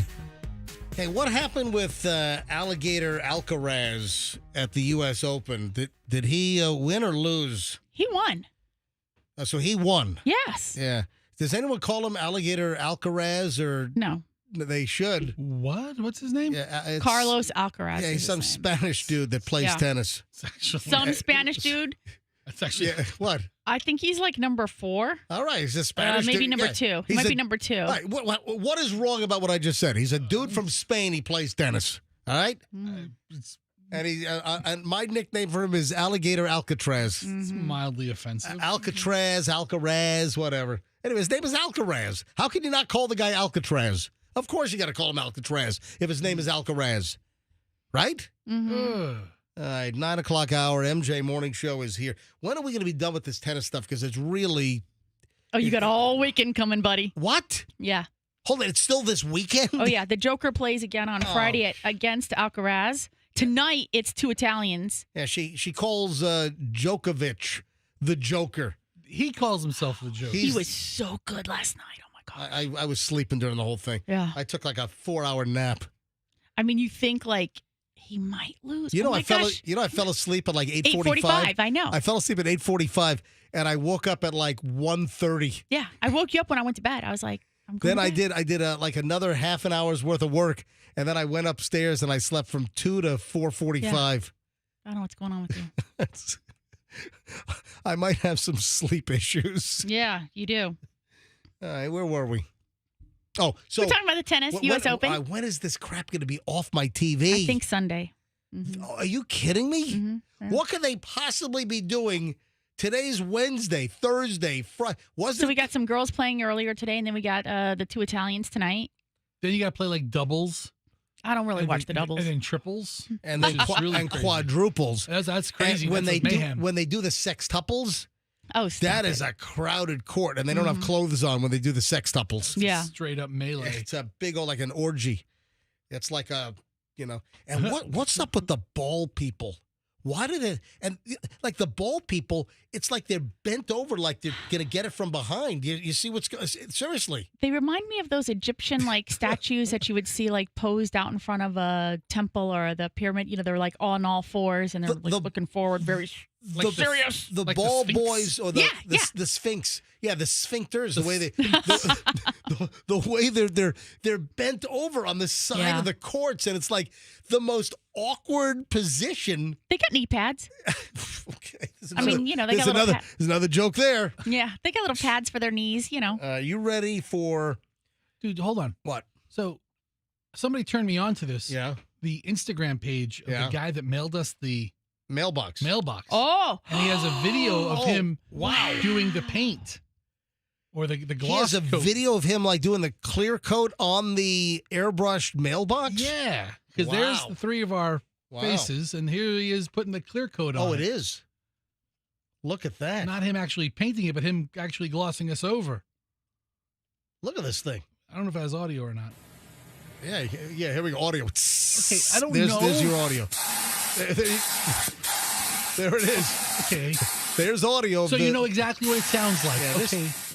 This is unbelievable. This guy's an artist. Yeah, that's what the clear coat sounds like going on our mailbox. All right, let's see. Then there's a final product. We need to put this on the wall outside our new studio. That's what we ought to do. The MJ Morning Show. Anyway, that was a real nice treat. Are you ready for... Did I lose my story? What did I do with this thing? Oh, here we go. The ultrasound scam. If I said, just with the information that I've given you guys, Michelle Fester, if I said that there is a devious ultrasound scam going on, what immediately comes to mind? I think somebody's going to pretend that they're pregnant. Yep. And then, get whatever. I don't know what they want out of it, because you have to either produce the goods in 9 months or... Women are getting bogus ultrasounds. Well, I mean, they're getting real ultrasounds with little peanuts in the oven. No, they're not getting the ultrasound. No. They're getting just photos of other people's ultrasound. Right. Because they're not pregnant. You have women that are pulling off the scam, the racket, pretending they're pregnant to extort guys And they're using like other people's ultrasounds to say, oh, and here it is. Here's the bun in the oven. And this is going on. People are buying somebody else's unborn baby ultrasound, passing it off as their own. Wait, where are you buying it from? Well, one of the sites is Mercari. Is that how you say it? Really? Yeah, Mercari? I don't know. I've heard of it's that Japanese. site. Mercari, it's in the U.S. But I think it's a Japanese. It might be. You know what? I think it might be a Japanese. It's a Japanese e-commerce company founded in 2013. Yeah, exactly. Products. But it's a marketplace app. Exactly. It's like an eBay. Yeah. But without like the extensive usurious fees, because eBay has gotten ridiculously greedy. eBay, if you go back to like early days of eBay, even like 10 years ago, maybe 10, 12 years ago, the fees were decent. And then now when you sell on eBay, the fees are just horrific. They nailed you on. I mean, they've really jammed up how much money they're trying to suck out of people. So Mercari, however you pronounce it, and I've been aware of this site for multiple years, that you can sell things on Mercari, and it has nowhere near the fee structure, the greedy fee structure that eBay has these days. And eBay just keeps on jamming up their prices. Pretty soon, eBay's going to get more money from your sale than you do if they keep jamming up the fees. So Mercari, this site, I guess they finally pulled the plug on people selling old positive pregnant ultrasounds. People were selling their ultrasounds on Mercari, and then guys were buying these. Guys were? Correction. People. Women, correction. Mm-hmm. Women were buying these and then trying to extort the guys by saying, yep, hey, I'm pregnant. What do you want to do about this? So that's, the ban. I just don't understand how that works, because at some point in time, you have to start like looking pregnant and then have a baby. No, what happens is, here's the scam. You're pregnant now. Yeah. You get something now, and then in 3 months you have a miscarriage. Oh, What? that's horrific. That's a scam. That is awful. so disgusting and morbid. The whole thing is a scam. All right, so why the whole thing's a scam? You need an eject button. Why did the Why did the Mercari marketplace ban these ultrasounds? Well, it started with a post on X that went viral, and that exposed the whole racket of people selling positive pregnant ultrasounds that women were buying, and the process to then extort out of a guy. So once this went viral, Mercari then banned ultrasound images of positive pregnancies from being posted for sale on the Mercari marketplace website and app. Big deal. You go to ChatGPT, I bet you could produce you a pregnancy ultrasound and doctor's notes. Yeah. And a fake pregnancy test. Well, listen, as far as ChatGPT and some of these AI generators, people they're coming up with like falsified phony receipts. Yeah. And turning them in for like reimbursement. Because right now you can produce a receipt that looks like it was spit out at the store. The store logo, all the little crap that goes on the receipt. People are really, there's a lot of scammage going on. With artificial intelligence, obviously. So ultrasound, heads up on that. Do you know what the Better Business Bureau, the BBB, you know what they're warning people about? And we've talked about this numerous times. There is like a whole racket going on with unverified online gaming sites. And the Better Business Bureau, they're saying there are hundreds of these sites. And you know that online gambling, like, sports betting, et cetera, and, online gambling, this has become an albatross to a lot of people. Do you know the number of addiction? Do you know how much gambling addiction has gone up with the online app-based gambling? Yes, I do. Because of the accessibility? 682% in Polk County alone. Would you like to know another county? In Mulberry alone. In downtown Mulberry. Yeah. So, MG, it's a lot. There's some apps, and I'm not familiar with There these are apps. people on Walk-in Water Road over in Polk County that are just completely addicted to online gambling. The guy that lives outside of Spook Hill, he's out there every day. Yeah. So there's an app, and I'm not familiar with it, but you can bet on like the next play.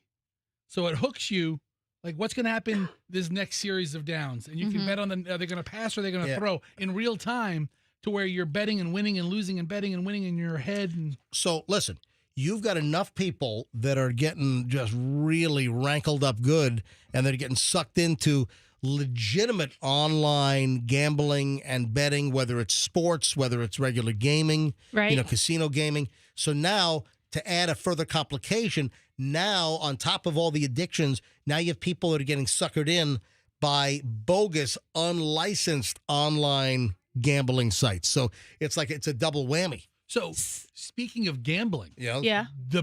I don't know if you're familiar with this. Do you know who Lee Corso is? I know the name. I've heard that name. Why do I know the name? Lee Corso is a college football game day host for ESPN for 35 years. Okay. See, I know the name. He's an old man. He's been on ESPN every weekend for. Is he decrepit? He's retired. Okay. His last week was last week. That's what they use. Yes. That's what they use the word decrepit. He is an old decrepit man. Decrepit. Yes. I think he's like 70 million years old or something. And you know what? If he wears a Depend undergarment, he can decrepit too. Yeah. So I pulled up a picture. And this is Lee Corso. And I've seen this guy. He hawks some products. He's on TV all the time. He's always talking about college football. Anyway, they make dude is 90 years old. Yeah, I told you. He's like, he's in overtime. All right. He just retires. So Yeah. the big honorary Lee Corso week was the first week of the college football season. They have him a beautiful send-off. Right. Now he can go out to, to do whatever he's going to do for the next couple of years. Okay. Next couple of weeks. I mean, who knows? Right? I mean, 90 years old. Yeah. Right. Hours. I didn't know he was 90, but anyway. Wow. They make college football picks. Who's going to win, Ohio State or Texas? Or who's going to win, this team or that team? And Every pick Corso made on his last week yeah. won. What? Wow. And so he picks like 7 games, Yeah. right? He picks Maybe this dude shouldn't retire. Did he pick that UNC TCU? that was the last one. He picked TCU over UNC. No way. He picked Miami over Notre Dame. So he picked why, LSU why over the Clemson. hell, wait a minute. Why the hell's the guy retiring? Because then? he's 90. He's he's pooping his pants up there on the ESPN Home Depot stage. That's what we should be betting on. Right? Hang on a sec. But wait a minute. So he got everyone correct in his last ESPN prognostication pick. What about prior? Was he crapping the bed, or was his record still pretty good? He's pretty savvy. He knows college football, but nobody gets them all right. Right. I mean, as let me put it in a way you might understand better. As important as like Dick Vitale is to like college basketball, Yeah. I would think Lee Corso is to college football. Wow. The same kind of old man, grandfatherly type figure who just knows all about the sport. But he picked every game from the Maryland, Louisville, FSU game, the Wow. Navy game, all the teams that he's ever been affiliated with and all the picks he made won. So if you would have just followed Lee's advice him. on his last retirement week, it was like 200-1. Wow. Yeah. So he can still do this, like, he doesn't have to be on the air and dressed up. He can do this through some social media and still throw out some picks and help people out. I mean, I don't know that he's trying to do it to help people bet, but Hey, he'd be helping me. he'd be helping me. But it was I might like to get in the game now. the parlay odds for all of Lee Corso's wins were a plus 600. Wow. So you would have put, a couple $100 down on his picks. You would have made a couple grand. Couple tens of grands. Yeah. There is a gosh. pickpocket story. Yeah. Nice segue. So people feel like maybe they're getting pickpocketed by all these online gambling sites. This is a legitimate Can I say legitimate pickpocketing story? Actually, a real pickpocket. This is a real pickpocketing story, and I just love this. And I don't think I've ever talked about this. Did I ever talk about the gypsy whacker? The what? I ever talk about the gypsy whacker that I made? Doesn't sound familiar. Oh yeah, I made the gypsy whacker. So. This story just reminded me of the gypsy whacker. And this is funny. I saw this like maybe a week ago. So I've been sitting on it. It's just been in my pile of, things to potentially mention on the show. So we're coming off of obviously summer travel. And a lot of people, they go traveling, whether they, take an RV to Yellowstone like Fester did, or, people go to Europe, or, they go up to, the Smoky Mountains, or, whatever. Sure. You drive over to, Kissimmee, and you hang out at one of the, the theme park, whatever. So, summertime vacations, coming to an end. There's a story that I saw. an American tourist was pickpocketed in Venice. Not Venice, Florida, but over in Venice, Italy. And the American woman who was pickpocketed hunted down the pickpocketer, grabbed the pickpocketer by her ponytail, and wouldn't let the little tramp go. That's right. You know what? Good job. And wait for the Venice cops or the Carabinieri. Is that how you say it? The Carabinieri. And the Italian authorities hate these pickpockets because it hurts tourism. But I thought this was a great story. Yeah, there's video that's been circulating online of a girl who took video of her American mom berating an Italian pickpocketer, and the mom grabbed onto the pickpocket, a female pickpocketer, grabbed onto the pickpocketer's ponytail and just grabbed it and would not let her head go. Good for her. Absolutely phenomenal. I just wanted to give some recognition to this particular story. And then when I saw this about pickpocketers, I remembered about my gypsy whacker. Michelle, I never told you about the gypsy whacker? No, I don't remember this. You were not with me. Now, we knew each other. Oh, it's pre-Michelle? It is pre-Michelle. Oh, and I don't want to hear about it. No, it's not pre-Michelle. No. I'm out. No, it's not pre-Michelle. You just were not with me on this trip. Do you remember the summer of 92? Was it the summer of 92 or was it the summer of 91? I went with my parents 92. Was it 92? I went with my parents for about 10 days on a trip to France. That's where my dad left the wallet and passports in the safe. Yes, you remember that? Oh, my God. That was a mess. I'll tell that story as well. So we did a trip to France and Italy. And it was like some, my parents like, Todd, you want to go with us on a trip? We're going to Italy and we're going to France. And it was on a tour bus. So you got the tour bus. It was like a 10-day deal. And the tour bus goes to all these places, in France and Italy. And, you stay in hotels at night. You're on the tour bus during the day, going to all these excursions, blah, blah, blah. I think it was like Trafalgar Tours. And it was actually pretty good. Our tour guide was fantastic. We went to Paris. We went to, Nice and Aix. And we went to Verona and Roma. It was a really nice little trip. And I did actually enjoy it. When we were in Rome, the tour guide, I forgot her name, but she was very nice. Tour guide was like, yes, and we have to be very careful of all the pickpockets in Rome. Yeah. And she said, you got to look out for these little gypsy bastard kids because they will pickpocket. They will rip you off silly. And, one of the things is they'll swarm you like they're begging for money. And they'll like kind of poke at you. One of the tricks is that they'll use a newspaper.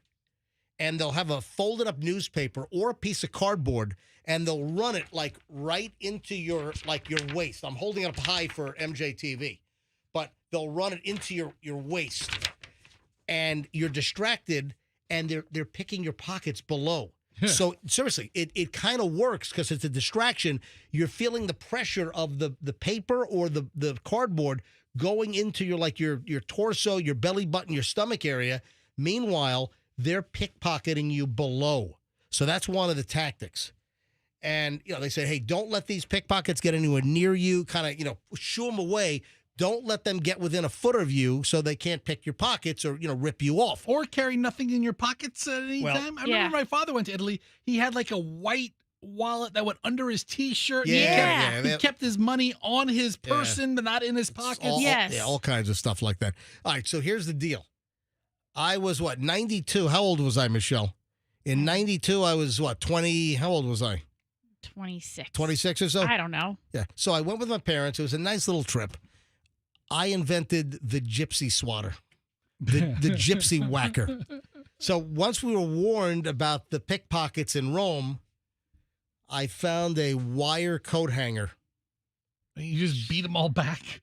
I fashioned out of a wire coat hanger a swatter, and it became my gypsy whacker.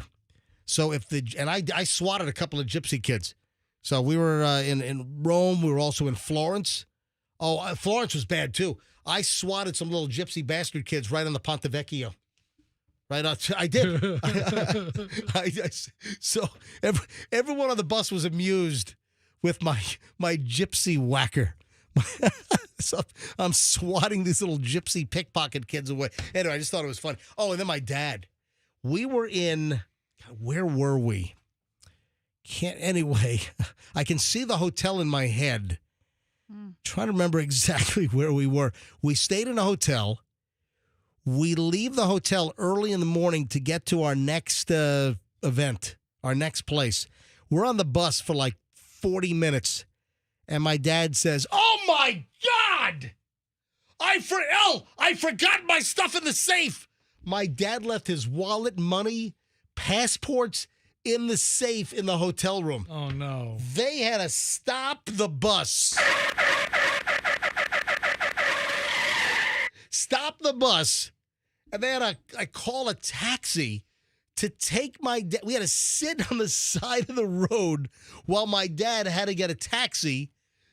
40 minutes back to the hotel, 40 minutes back as my dad had to go retrieve his money. You guys just waited, or was it you at the next stop? We just waited.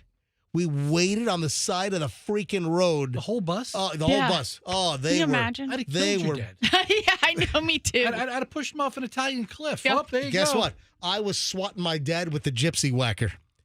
Michelle, you remember that story, right? Did I? Okay, see, this is an example of, weren't you embarrassed by your parents' I was. behavior? I was absolutely. Okay. I was mortified. And everybody was looking at you, and everybody was cursing your parents. I was petrified, terrified, Right? mortified. Yeah, Yep. all of it. Unbelievable. All right, 9:23 at the MJ Morning Show. When we, Fessy, I see you have something. Well, hold on to that thought. It's been released. All right, I don't know what you're talking about. Hold on to that thought. Fester, oh, you got breaking news? Well, in the last hour, this has come out. All right, Fester's got some breaking news. No way! I know. All right, hang on. Oh my gosh! All right, hang on. Stop! Now All right, we have to all right, watch. hang on. Stop! Hang on. Breaking news when we get back here on the MJ Morning Show on Q105, 104.7 FM. Veterans Ford is the dealership you want to do business with if you're buying a Ford car, truck, or SUV. You want an F-250, F-150, you want a new redesigned Explorer, you want a Mustang, maybe a Mach-E, whatever it is. Whatever Ford you want, you go to Veterans Ford, you tell them that MJ sent you, you want the MJ deal. No other Ford dealer in town will beat an MJ deal. Yeah, you just walk in. Walk into Veterans Ford, say, "Hey, I'm an MJ Morning Show listener. MJ sent me. I want the MJ deal." Right now, there's still amazing offers. There's all kinds of rebates going on. You've got all kinds of 0% financing options that are available. It's Veterans Ford, Linebaugh, and the Veterans Expressway. You want an amazing Ford service department? That's it. They got you covered. Veterans Ford. I know people that have had issues or just dislike some of the other Ford dealers' service around town. They went to Veterans Ford and like, oh, my God, it's a breath of fresh air. I wish I would have been a Veterans Ford service customer for years. Check them out. An amazing run dealership. Veterans Ford, Linebaugh, and the Veterans Expressway. And tell them that MJ sent you. What about a car wreck? What if you're just sitting, minding your own business? The light is red, waiting for it to turn green, when suddenly, the tour bus shows back up. Rear ends you. Listen, if you're in an accident, get a hold of the Kemp Law Group right away. I like to say, hey, call 911 first, call the Kemp Law Group second. If your life is smashed and put into complete disarray because some clod rear ends you, you've got automotive property damage, you've got your back and neck all torqued and tweaked and all whacked out, you deserve to recover. Maybe you're missing work. You've got all kinds of issues going on now. Who knows? Get a hold of the Kemp Law Group. Let them recover. They're the pros. They know how to preserve evidence, make sure things don't spoil from an evidentiary standpoint. You want the best around. An awesome team at the Kemp Law Group. If you have a fall, same deal. Accident or fall, you call Kemp Law, KempLaw.com, and tell them MJ sent you. traffic's on 926. Here's Shriner. MJ Morning Show back in a minute. A couple of accidents.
want. Yeah, I think Labor Day is just it's so much fun. It is a fun holiday. Yeah, it's great. Memorial Day is the bad one. All right, we've got breaking news on the MJ Morning Show.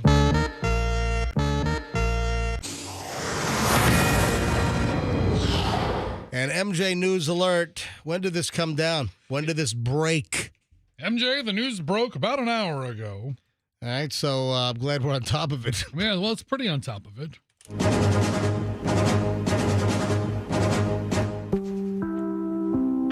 This is an NBC News special report. Now, from retirement, here's Fester Dolt. Coming into the news center right now, we have some breaking news regarding C, D, and E level celebrities, most of which you probably have no idea who they are. Actually, I'm doing Fester Dolt or Lester Holt. He's NBC, when in fact, this is on ABC. Yeah, this would be more fitting. All right, so the Dancing with the Stars new season lineup is out, and you might have heard before the break Michelle going, "Oh my God, were you doing Oh my God for HB?" Yes. Yeah, this was rumored. Yep. We talked about it. Yeah, we talked about it. This was rumored. So the next season of Dancing with the Stars, was it like season 46 now? Season 646. Whatever. I mean, they seem to run it like 3 times a year. So the new lineup for the new celebrities are out. And let me be crystal clear. I don't give a flying crap about Dancing with the Stars. I've never watched an entire episode. Liar. That is not you true. You TiVo it and then you binge watch it. I do not. It's like closet binge watching Dancing with the Stars. Yeah, you love right. it. So it's season 34, and it kicks off on September 16th. 34. Oh, September 16th. So if they do it twice a year, that is Michelle's birthday, September 16th. Oh, I know what you're doing that night. Oh, that's watching Dancing with the Stars. That's gonna fall on that's a weekday, isn't it? Michelle, your birthday this year is a Tuesday. Okay. Oh, what are you going to do? I'll see you next Tuesday. Actually, see you next Tuesday. Huh. Because the next Tuesday is going to be the 9th. See you in 2 Tuesdays. Yeah, so that'll be the 16th. So Michelle's, you'll be on the air that day for your birthday. Or maybe I'll take the day off. Oh, maybe you will. Well, so Dancing with the Stars, which again, I've never seen a whole episode. I've seen bits and snippets. I've passed by the channel. Well, I'd like to introduce you to the stars who will be performing in another season that you won't be watching. Tell us who's on there. All right, the biggest standout, the biggest breaking news is that Alec Baldwin's fake Spanish accented fraud wife, Hilaria Baldwin, is going to be on the next episode of Dancing with the Stars.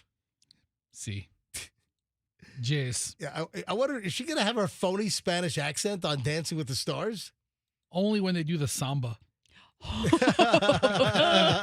the mambo. No, that's when it'll be real. The other times it's fake. No, but she's been totally busted. Yeah. Because she was born in the Boston area, and she wants to pretend that she was born in Mallorca, like she's from España. Yeah. Like she loves the Barcelona. She wants to be exotic. Barcelona. Okay. We get it. Barcelona. Yeah. So is she? She's the. She's obviously the top line there. I think she looks like. Who else? Who else is? Listen. When Hilaria Baldwin is your top draw celebrity, I think you're in trouble. All right, so let's let Fester give the list. Well, it's so many of these people. I have no idea who they are. I'm looking at the list right now. I don't know anyone on here. Oh, wait a minute. No, I see one. All right, go through the list. I think I see 2. Robert Irwin is Steve Irwin's son, who's now a grown man. His father died with the stingray barb. Wildlife conservationist Robert Irwin. Steve Irwin's you're son. Right. Son of Steve Irwin. Crikey. Who was barbed in the chest by a stingray. Right. But no one knows Robert. People know Bindi. Bindi was on several seasons ago. Okay. So, but this is the son. I know of him. I don't know him directly. I wouldn't know him if I fell over him. 2 people from a show called The Secret Lives of Mormon Wives. I have never heard of that in my life. Either of those. Then here's Ilaria Baldwin. Ilaria Baldwin. And they only describe her as Alec Baldwin's wife. Alec Baldwin's wife, Ilaria Baldwin. I've got things to say about this. Alec, you want to hear it? No. Well, too bad. It's coming up in just a bit. All right, who else? Olympic gymnast Jordan Childs, who I don't know who that is. I know Hold her. on, slow down. Olympic gymnast Jordan Childs. I have no idea. I wonder if Jordan Childs is the daughter of Jackie Childs. Hey, I'm Jackie Childs. You know, from Seinfeld. One of them's fictional. So. Great granddaughter or son. I don't. Is it a he or a she? I don't even know. Of Lawton Childs. Do the list. Let's go. Did you like that show called The Traitors? I'd never heard of The Traitors. Never mind. For some reason, I thought you liked it. No, I never heard of some it. actor from The Traitors, Dylan Efron from the. I never heard of this. Is he related to Zac Efron? Who knows? NBA star Byron Davis. Barron. Davis. It's not Byron. It's Barron. I have no idea who that is either. Then Boy Meets World star Danielle Fishel. I have no idea who that is. That was Topanga back in the day. I have no idea. You're about 15 years too old to have had a crush on her. I never saw Boy Meets World. Oh, but Topanga was the it girl. I'm aware of the show. I just never watched Boy Meets World. And then next, I know Conan O'Brien's old sidekick, Andy Richter. So Andy Okay, Richter. I've heard that name. Yeah, I know Andy Richter. I keep going. Parent Trap actress Elaine Hendricks. No idea who that is. Corey Feldman. Oh, Brat Packer. Corey Feldman. No, he's dead. No, not Corey Didn't he Haim. die? Corey Haim was the good-looking one. Corey Feldman, wasn't he the one with the conspiracy theories and the Michael Jackson crap? Hold on, open another window. Bring up a picture. Corey Feldman. I would think he's dead. He was in the Goonies. Yeah. Boo. Corey Feldman was in the Goonies. Yes. Which I never saw. Man, I never saw that either. Robert Davi, new friend of the show. Yeah. He is so pissed off that I've never seen the Goonies. As he should be. Don't tell him I never saw it either. He's gonna come over to our house and strap us down and make us watch it. He is such a nice guy. Yeah. But he was shocked. Michelle, you weren't here. I wasn't. When he came to the studio to talk about the pickleball problem out in Apollo Beach, he was shocked that I've never seen Goonies. So we do need to watch Goonies. Do we? Yeah, we need to watch Goonies. All right. So Corey Feldman was in it as a boy. Right. Yeah. And then he became friends with Michael Jackson. Then he went on the deep end. Then he did a that's a right. pay-per-view special wait a about sec. outing the pedophilia in Hollywood. Wait a minute. So Michael Jackson, was he accused of like... they were just friends. I don't know if they, but people was it a supposition that Michael Jackson was diddling Corey Feldman? No, Stop it. I don't know. I don't know about that. I just know that for a long time, Feldman was a big supporter and defender of Jacko. Michael Jackson. All and right. he's a little bit on the fringe. All right, go back to the list. Where is it? All right, so far, I know Ilaria Baldwin, I know Andy Richter from the Conan Show, and I know Corey Feldman. Then there's a band called Pentatonics. Never heard of them. The singer Scott Hoying. No idea. I think they sing a Christmas. Do they have a Christmas song, Andrew? Is that what I don't even know what Pentatonics does. Yeah, they do a cappella of Grandma Got Run Over by a Reindeer. Grandma. Okay. Fifth Harmony singer Lauren Jagerjurgi. Listen, I've heard of Fifth Harmony. Yeah. You have? I've heard. Yes, I've heard of the group. It's a girl group, right? And it's they're pretty big with the tweens and the teens. I don't know that they're still around. Jagerjurgi. All right. Are they together again? Andrew says they just reunited. Okay. Recently, minus somebody. All right, so I know 3 people on this whole show. Yeah, a couple of names might ring familiar. I don't know any of these Mormon wives. I don't know any of these Olympians. So it looks like a real crap season, with the exception of possibly Topanga. But let me talk about Ilaria Baldwin. Not Hilaria? Let me talk about. She's gonna make it hilarious. No. Ilaria. Ilaria Baldwin. So I want to know, number one, is she going to use her fake Spanish accent and pretend like she's from Mallorca on the show? That's number one. I hope so. Number two, they have like 7 or 8 kids. What is going to happen to those kids? So let me tell you how selfish this is. So she's got a bunch of young kids. She's going to disappear. First of all, there's the training before, so they must have been training already. Right. There's already publicity photos. Right. They had to have been training already for a month. Right. So And remember, that's what happened is she released some Instagram or something of her doing a little dance, and now it kind of sparked the speculation that she was going to be on Dancing with the Stars. Oh my God. Yeah. So she's got all these kids. I think they have 7 or 8 kids, right? Like maybe 17. So the kids are going to be without mommy for 2-3 months? The show tapes or airs in L.A. Right. They live in New York. Oh. Their apartment is right around 5th Avenue and East 10th or East 9th. So I don't know if she's training in They're New right York. in that vicinity. Yeah. I mean, she could train in New York. She only has to be in L.A. for the shows. Right. I don't know. If you have your partners in yeah. LA, you want to dance with them, don't you? Guess what? It seems like she's dumping all these kids on Alec and probably just hired help. Yes. C, yes. is what she's doing. So, Alec, are you excited about Ilaria being on Dancing with the Stars? No. Oh, I think he is. Because didn't we speculate maybe he had some money trouble? Because, So wait, that was my next question. Yeah. Do these people get paid for this? Yeah, they do. So I heard they each make $250,000 for What? appearing on the show, and then there's like bonuses if you win. That's what I heard. I don't know if any of it's true because I got my information on the dark web. But they to entice these people, they pay them several $100,000 to do this. That's why people are so willing to do it. So they're really hard up, those Baldwins. And they are looking for but a lot of people launch a career out of this, or they get notoriety. Suddenly they're in every home at night, where Hilaria's never really had this platform before. Oh, please. Alex had the platform, but big stars avoid this show. Oh, yeah, there's nobody big on this list. There's nobody of any great notoriety. No. Dancing with the Stars is like, they ought to really just call it Dancing with the D-list. It really is a poor list of people. Nobody truly famous. When Corey Feldman is your most famous person. I literally thought he was dead. Yeah. Let me tell you what they should have done. They should have dug up Richard Simmons' corpse. Oh, stop. Dancing with the Corpses. And they Dancing with the Corpse. That's what you need on ABC. Coming up next, Hulk Hogan. Stop. What? Too soon? Yeah, too soon. Too close? Can't make dead Hulk jokes? Yeah, too soon.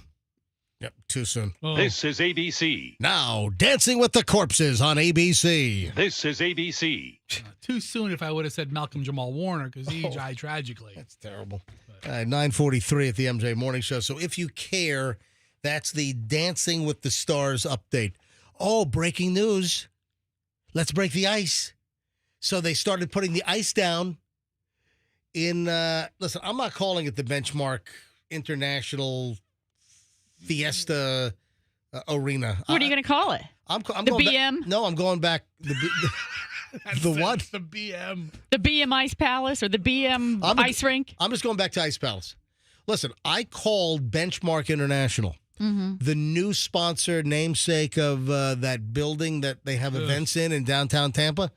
I called it. Remember, on the air, I called them live, and I said, listen, you're going to have to strike a deal with me, MJ, in order for me to now use the naming rights that you're paying for of the old Amalie Arena, the old St. Pete Times Forum, the old Ice Palace. So my new demands are that, listen, you're going to have to pay me. So my words, my content has value. So I'm not going to, plus the Benchmark, I mean, no one knows what that is. So Benchmark Internet, you have to pay me. We're going to have to come to a licensing agreement for me to actually use your name whenever I mention the building with events in downtown Tampa. And remember, I left them a voicemail message. Oh, it's hysterical. And they never, what are you shaking I your think head people like acronyms. You just go with the BM Ice Rink. Yeah, the BM Arena, the Bowel Movement Arena. There you go. There you go. Thank you, Fester. The Deuce. Down at the big BM? You call it the Deuce. Why do you call it the Deuce? Because it's Down the at BM. Just call it the Fudge Dragon. Yeah. Michelle loves that episode of South Park. Favorite one. What are what are some of the names? Leaving that little chocolate fudge monkey like he's like a little rag doll sitting in the urinal smiling at you. I don't know. Spreading your cheeks and squeezing out them. Oh, you can't say that. I just dumped that. All right, I don't see what's wrong with you. I just dumped all that. Yeah. All right. Yeah. I mean, I don't think anybody cares if the BM pays you personally or not. Yeah. But listen, no, I care. I don't think anybody else does. I mean, we do have people listening. I did, Michelle. You can't say that. I can't say chocolate hot dog. No, listen. All right. So I heard another terrible. All right, no, we're not on delay now. So hang on. All right, let's just be quiet for like a few seconds. Let's let the delay build up. All right. Stop. We can't be quiet for a minute. The delay will build up naturally. So I heard a radio show, a terrible radio show. I was just punching through the dial. Right. And they were like, so the hockey place has a new name. It's no longer Emily. It's called the Benchmark. What should we call it? And they go back and forth. They try to come up with names. And they miss the BM, which is the perfect name. Yeah. Well, let's call it the Bench. And I'm like, that's so dumb. I almost called in. Yeah. Let's go to Fester on line What 4. show was it? I can't tell you. Yeah. But it was terrible. I'm going back to the Ice Palace. I will now refer to like number 11. The bill. If Benchmark wants to pay me to use their name on my show, then I can strike an agreement. Okay. Otherwise, from here on out, it's going to be the Ice Palace. And hockey fans everywhere are concerned with MJ getting For instance, do you know who's going to be playing at the Ice Palace this Saturday? I had no idea. Let's call it the St. Pete Times Forum. Why? They only publish like twice a week or I something? lost the story. They're not even around Hold anymore. on. Tempe Times Forum. Did you know that Adam Sandler is going to be at the Ice Palace this Saturday? Are we going? I found out about it like last night at midnight. Dude, did you buy 1 tickets? a.m. Did you buy tickets? I did not buy Oh, tickets. my gosh. All right. Hold on. Can you double check that and make sure that I'm not... September 6th. Yeah, September 6th. At Adam Sandler is going to be at the Ice Palace this weekend in downtown Tampa. 7:30 p.m. show, Adam Sandler Comedy Tour. Dude, you know I love him. Listen, we just saw Happy Gilmore too. Yeah, you love him so much you didn't know he was coming to town? I don't really follow these people hold like on a minute. that. Who the hell knew that Adam Sandler was coming to town? This is like It's like been announced for a year. This is like a surprise show. I think it just came out of nowhere. I had no idea that Adam Sandler was going to be at the Ice Palace this weekend. Saturday the 6th. Michelle, you want to go? Yeah, let's go. We're kidless, let's go. Does he do turkey for me, turkey for you? I think he's moved on from has he? that. Yeah, I don't know. I'm pretty sure. Here's the thing. While Adam Sandler's always been entertaining in skits and in movies, I've never seen his stand-up. Is he a funny comic? I don't know. I saw David Spade's comedy special. Yeah. And it was a dirge. No. I mean, listen, I'm not a comic, but I sat there unmoved by David Spade. I'm like, he was so funny in his theatrical roles and his skits. Yeah. But, you know, these SNL guys, they come from a comedy or an improv background. As they get older, do they still have the chops? Who's your favorite stand-up comic, if you have one? Louis C.K. Oh, I love him. Yeah. I mean, him and Shane Gillis. I don't care. I don't care if he pulls Where's my audio bite? You integrate, bitch. No, that's not it. That's not it. You suck, you jackass. Yeah, there it is. Yes. Yeah. So you know what? I'll do the Happy Gilmore heckling. If we go, what do you think he would do? It's going to be such a big arena. He's not going to hear you. Oh, he would hear it. He would hear it. I'd make sure. No. If I bought seats up close to Adam Sandler, Which you will never do. and in the middle of his set, what if I yelled out, You suck, you jackass. You know, I mean, would he find that funny? I think anybody that can handle himself with a heckler, it might be somebody like Sandler. No, He's because been around for a while. that's the heckler from Happy Gilmore. Yes, and he'd be like, Yeah, jackass. you want to go to a comic and quote things from a movie 25 years ago? Okay. Listen, they just came out with Happy Gilmore 2, dude. It's relevant. I know how you're going to justify it, and it still doesn't make sense. Listen to this. Or you just go and enjoy the show. Listen to these nuts. Two friends took turns shooting each other in the head Only one got to go. while wearing Kevlar helmets. Oh. One man now being charged with the other's murder, according to police. Sean O'Donnell, 37 years old, taken into custody at his home in Houston in connection to the shooting death of Aaron Prout, 34, according to the Harris County Sheriff's Office. Are you kidding me? The two friends were inside O'Donnell's home firing at each other with a rifle while wearing the bullet-resistant helmets when Prout was seriously injured by the gunfire. Are you kidding me? The hurt individual, Prout, was transported to an area hospital, died from his injuries, according to the sheriff. It was not clear exactly why he died while wearing the helmet. The headwear is not supposed to provide 100% protection. Well, No schnit, Sherlock. That's awful. Are you kidding? Hard to believe two so-called friends would take turns shooting at each other wearing a Kevlar helmet inside a house in a residential neighborhood using a rifle, according to Sheriff Ed Gonzalez, the sheriff of Harris County, Texas. Officials did not announce the type of rifle or how far away the two were from each other. Inside the house, they're firing a rifle at each other's heads, thinking they're wearing a Kevlar protective helmet to deflect the bullets.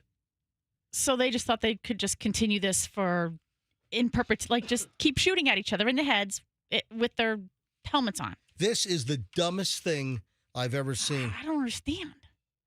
Yeah, you'd want to go first in that scenario, though. But also, hang on a minute. You'd want to be the first shooter? Yeah. Or the first person You'd want to be the first shooter. But as far as a defense, if they're both in agreement. Yeah, you can't do that. That's like assisted suicide. Yeah, you can't agree to.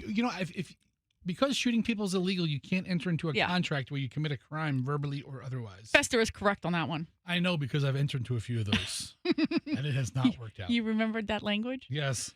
You cannot enter into an illegal agreement and have it be binding. Oh my! I just don't understand that. God, Fester is on the Ice Palace Ticketmaster site right now. Yeah. These are the most expensive tickets. The place we like, Side Stage. Yeah. Like section 129. Yeah. $275 a ticket. Okay. $275.30 per ticket. Listen, I like Adam Sandler, but I'm not shell. I think the fees are don't they this prices now include the fees? Don't they display prices? Because there was a whole big shindig and deal over, you see the price and then you go to check out and it's fee after fee after fee.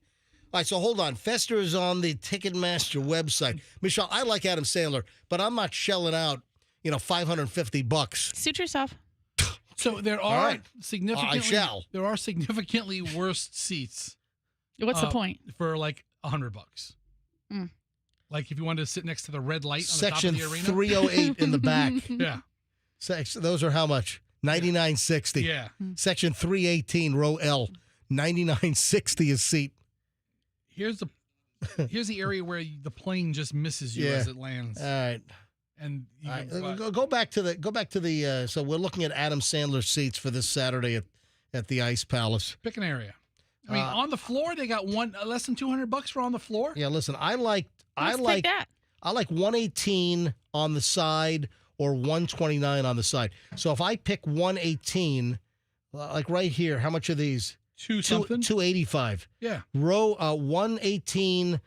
Second row, there are two seats next to each other, and those are $285 a ticket. Yeah, I don't think so. I'm not going to. $275. Yeah, a bunch of those are $275. This is riveting. I'm sure the listeners are just, they're sitting in their cars. Right. They're like, I cannot miss the next price of a ticket that MJ gives out for Adam Sandler for Saturday night at the BM Arena. It's called the Ice Palace until the Benchmark folks agree to pay me to say their new name. And with that, I got to check with promotions. Raymond James doesn't pay you, do they? I wonder if our promotions department has some free Adam Sandler tickets. Does Steinbrenner family give you a check? In the prize stash. Does Tropicana Field give you free orange juice? It's my new policy. All right, we got to go. We'll see you back here tomorrow, folks. Hopefully you enjoyed the Wednesday crapcast of the MJ Morning Show on 104.7 FM.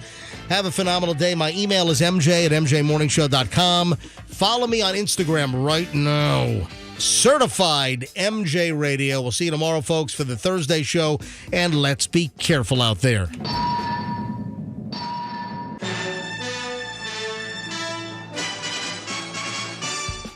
Download the app now. Get the Q105 app and listen to us anywhere. Powered by Anna Jarvis.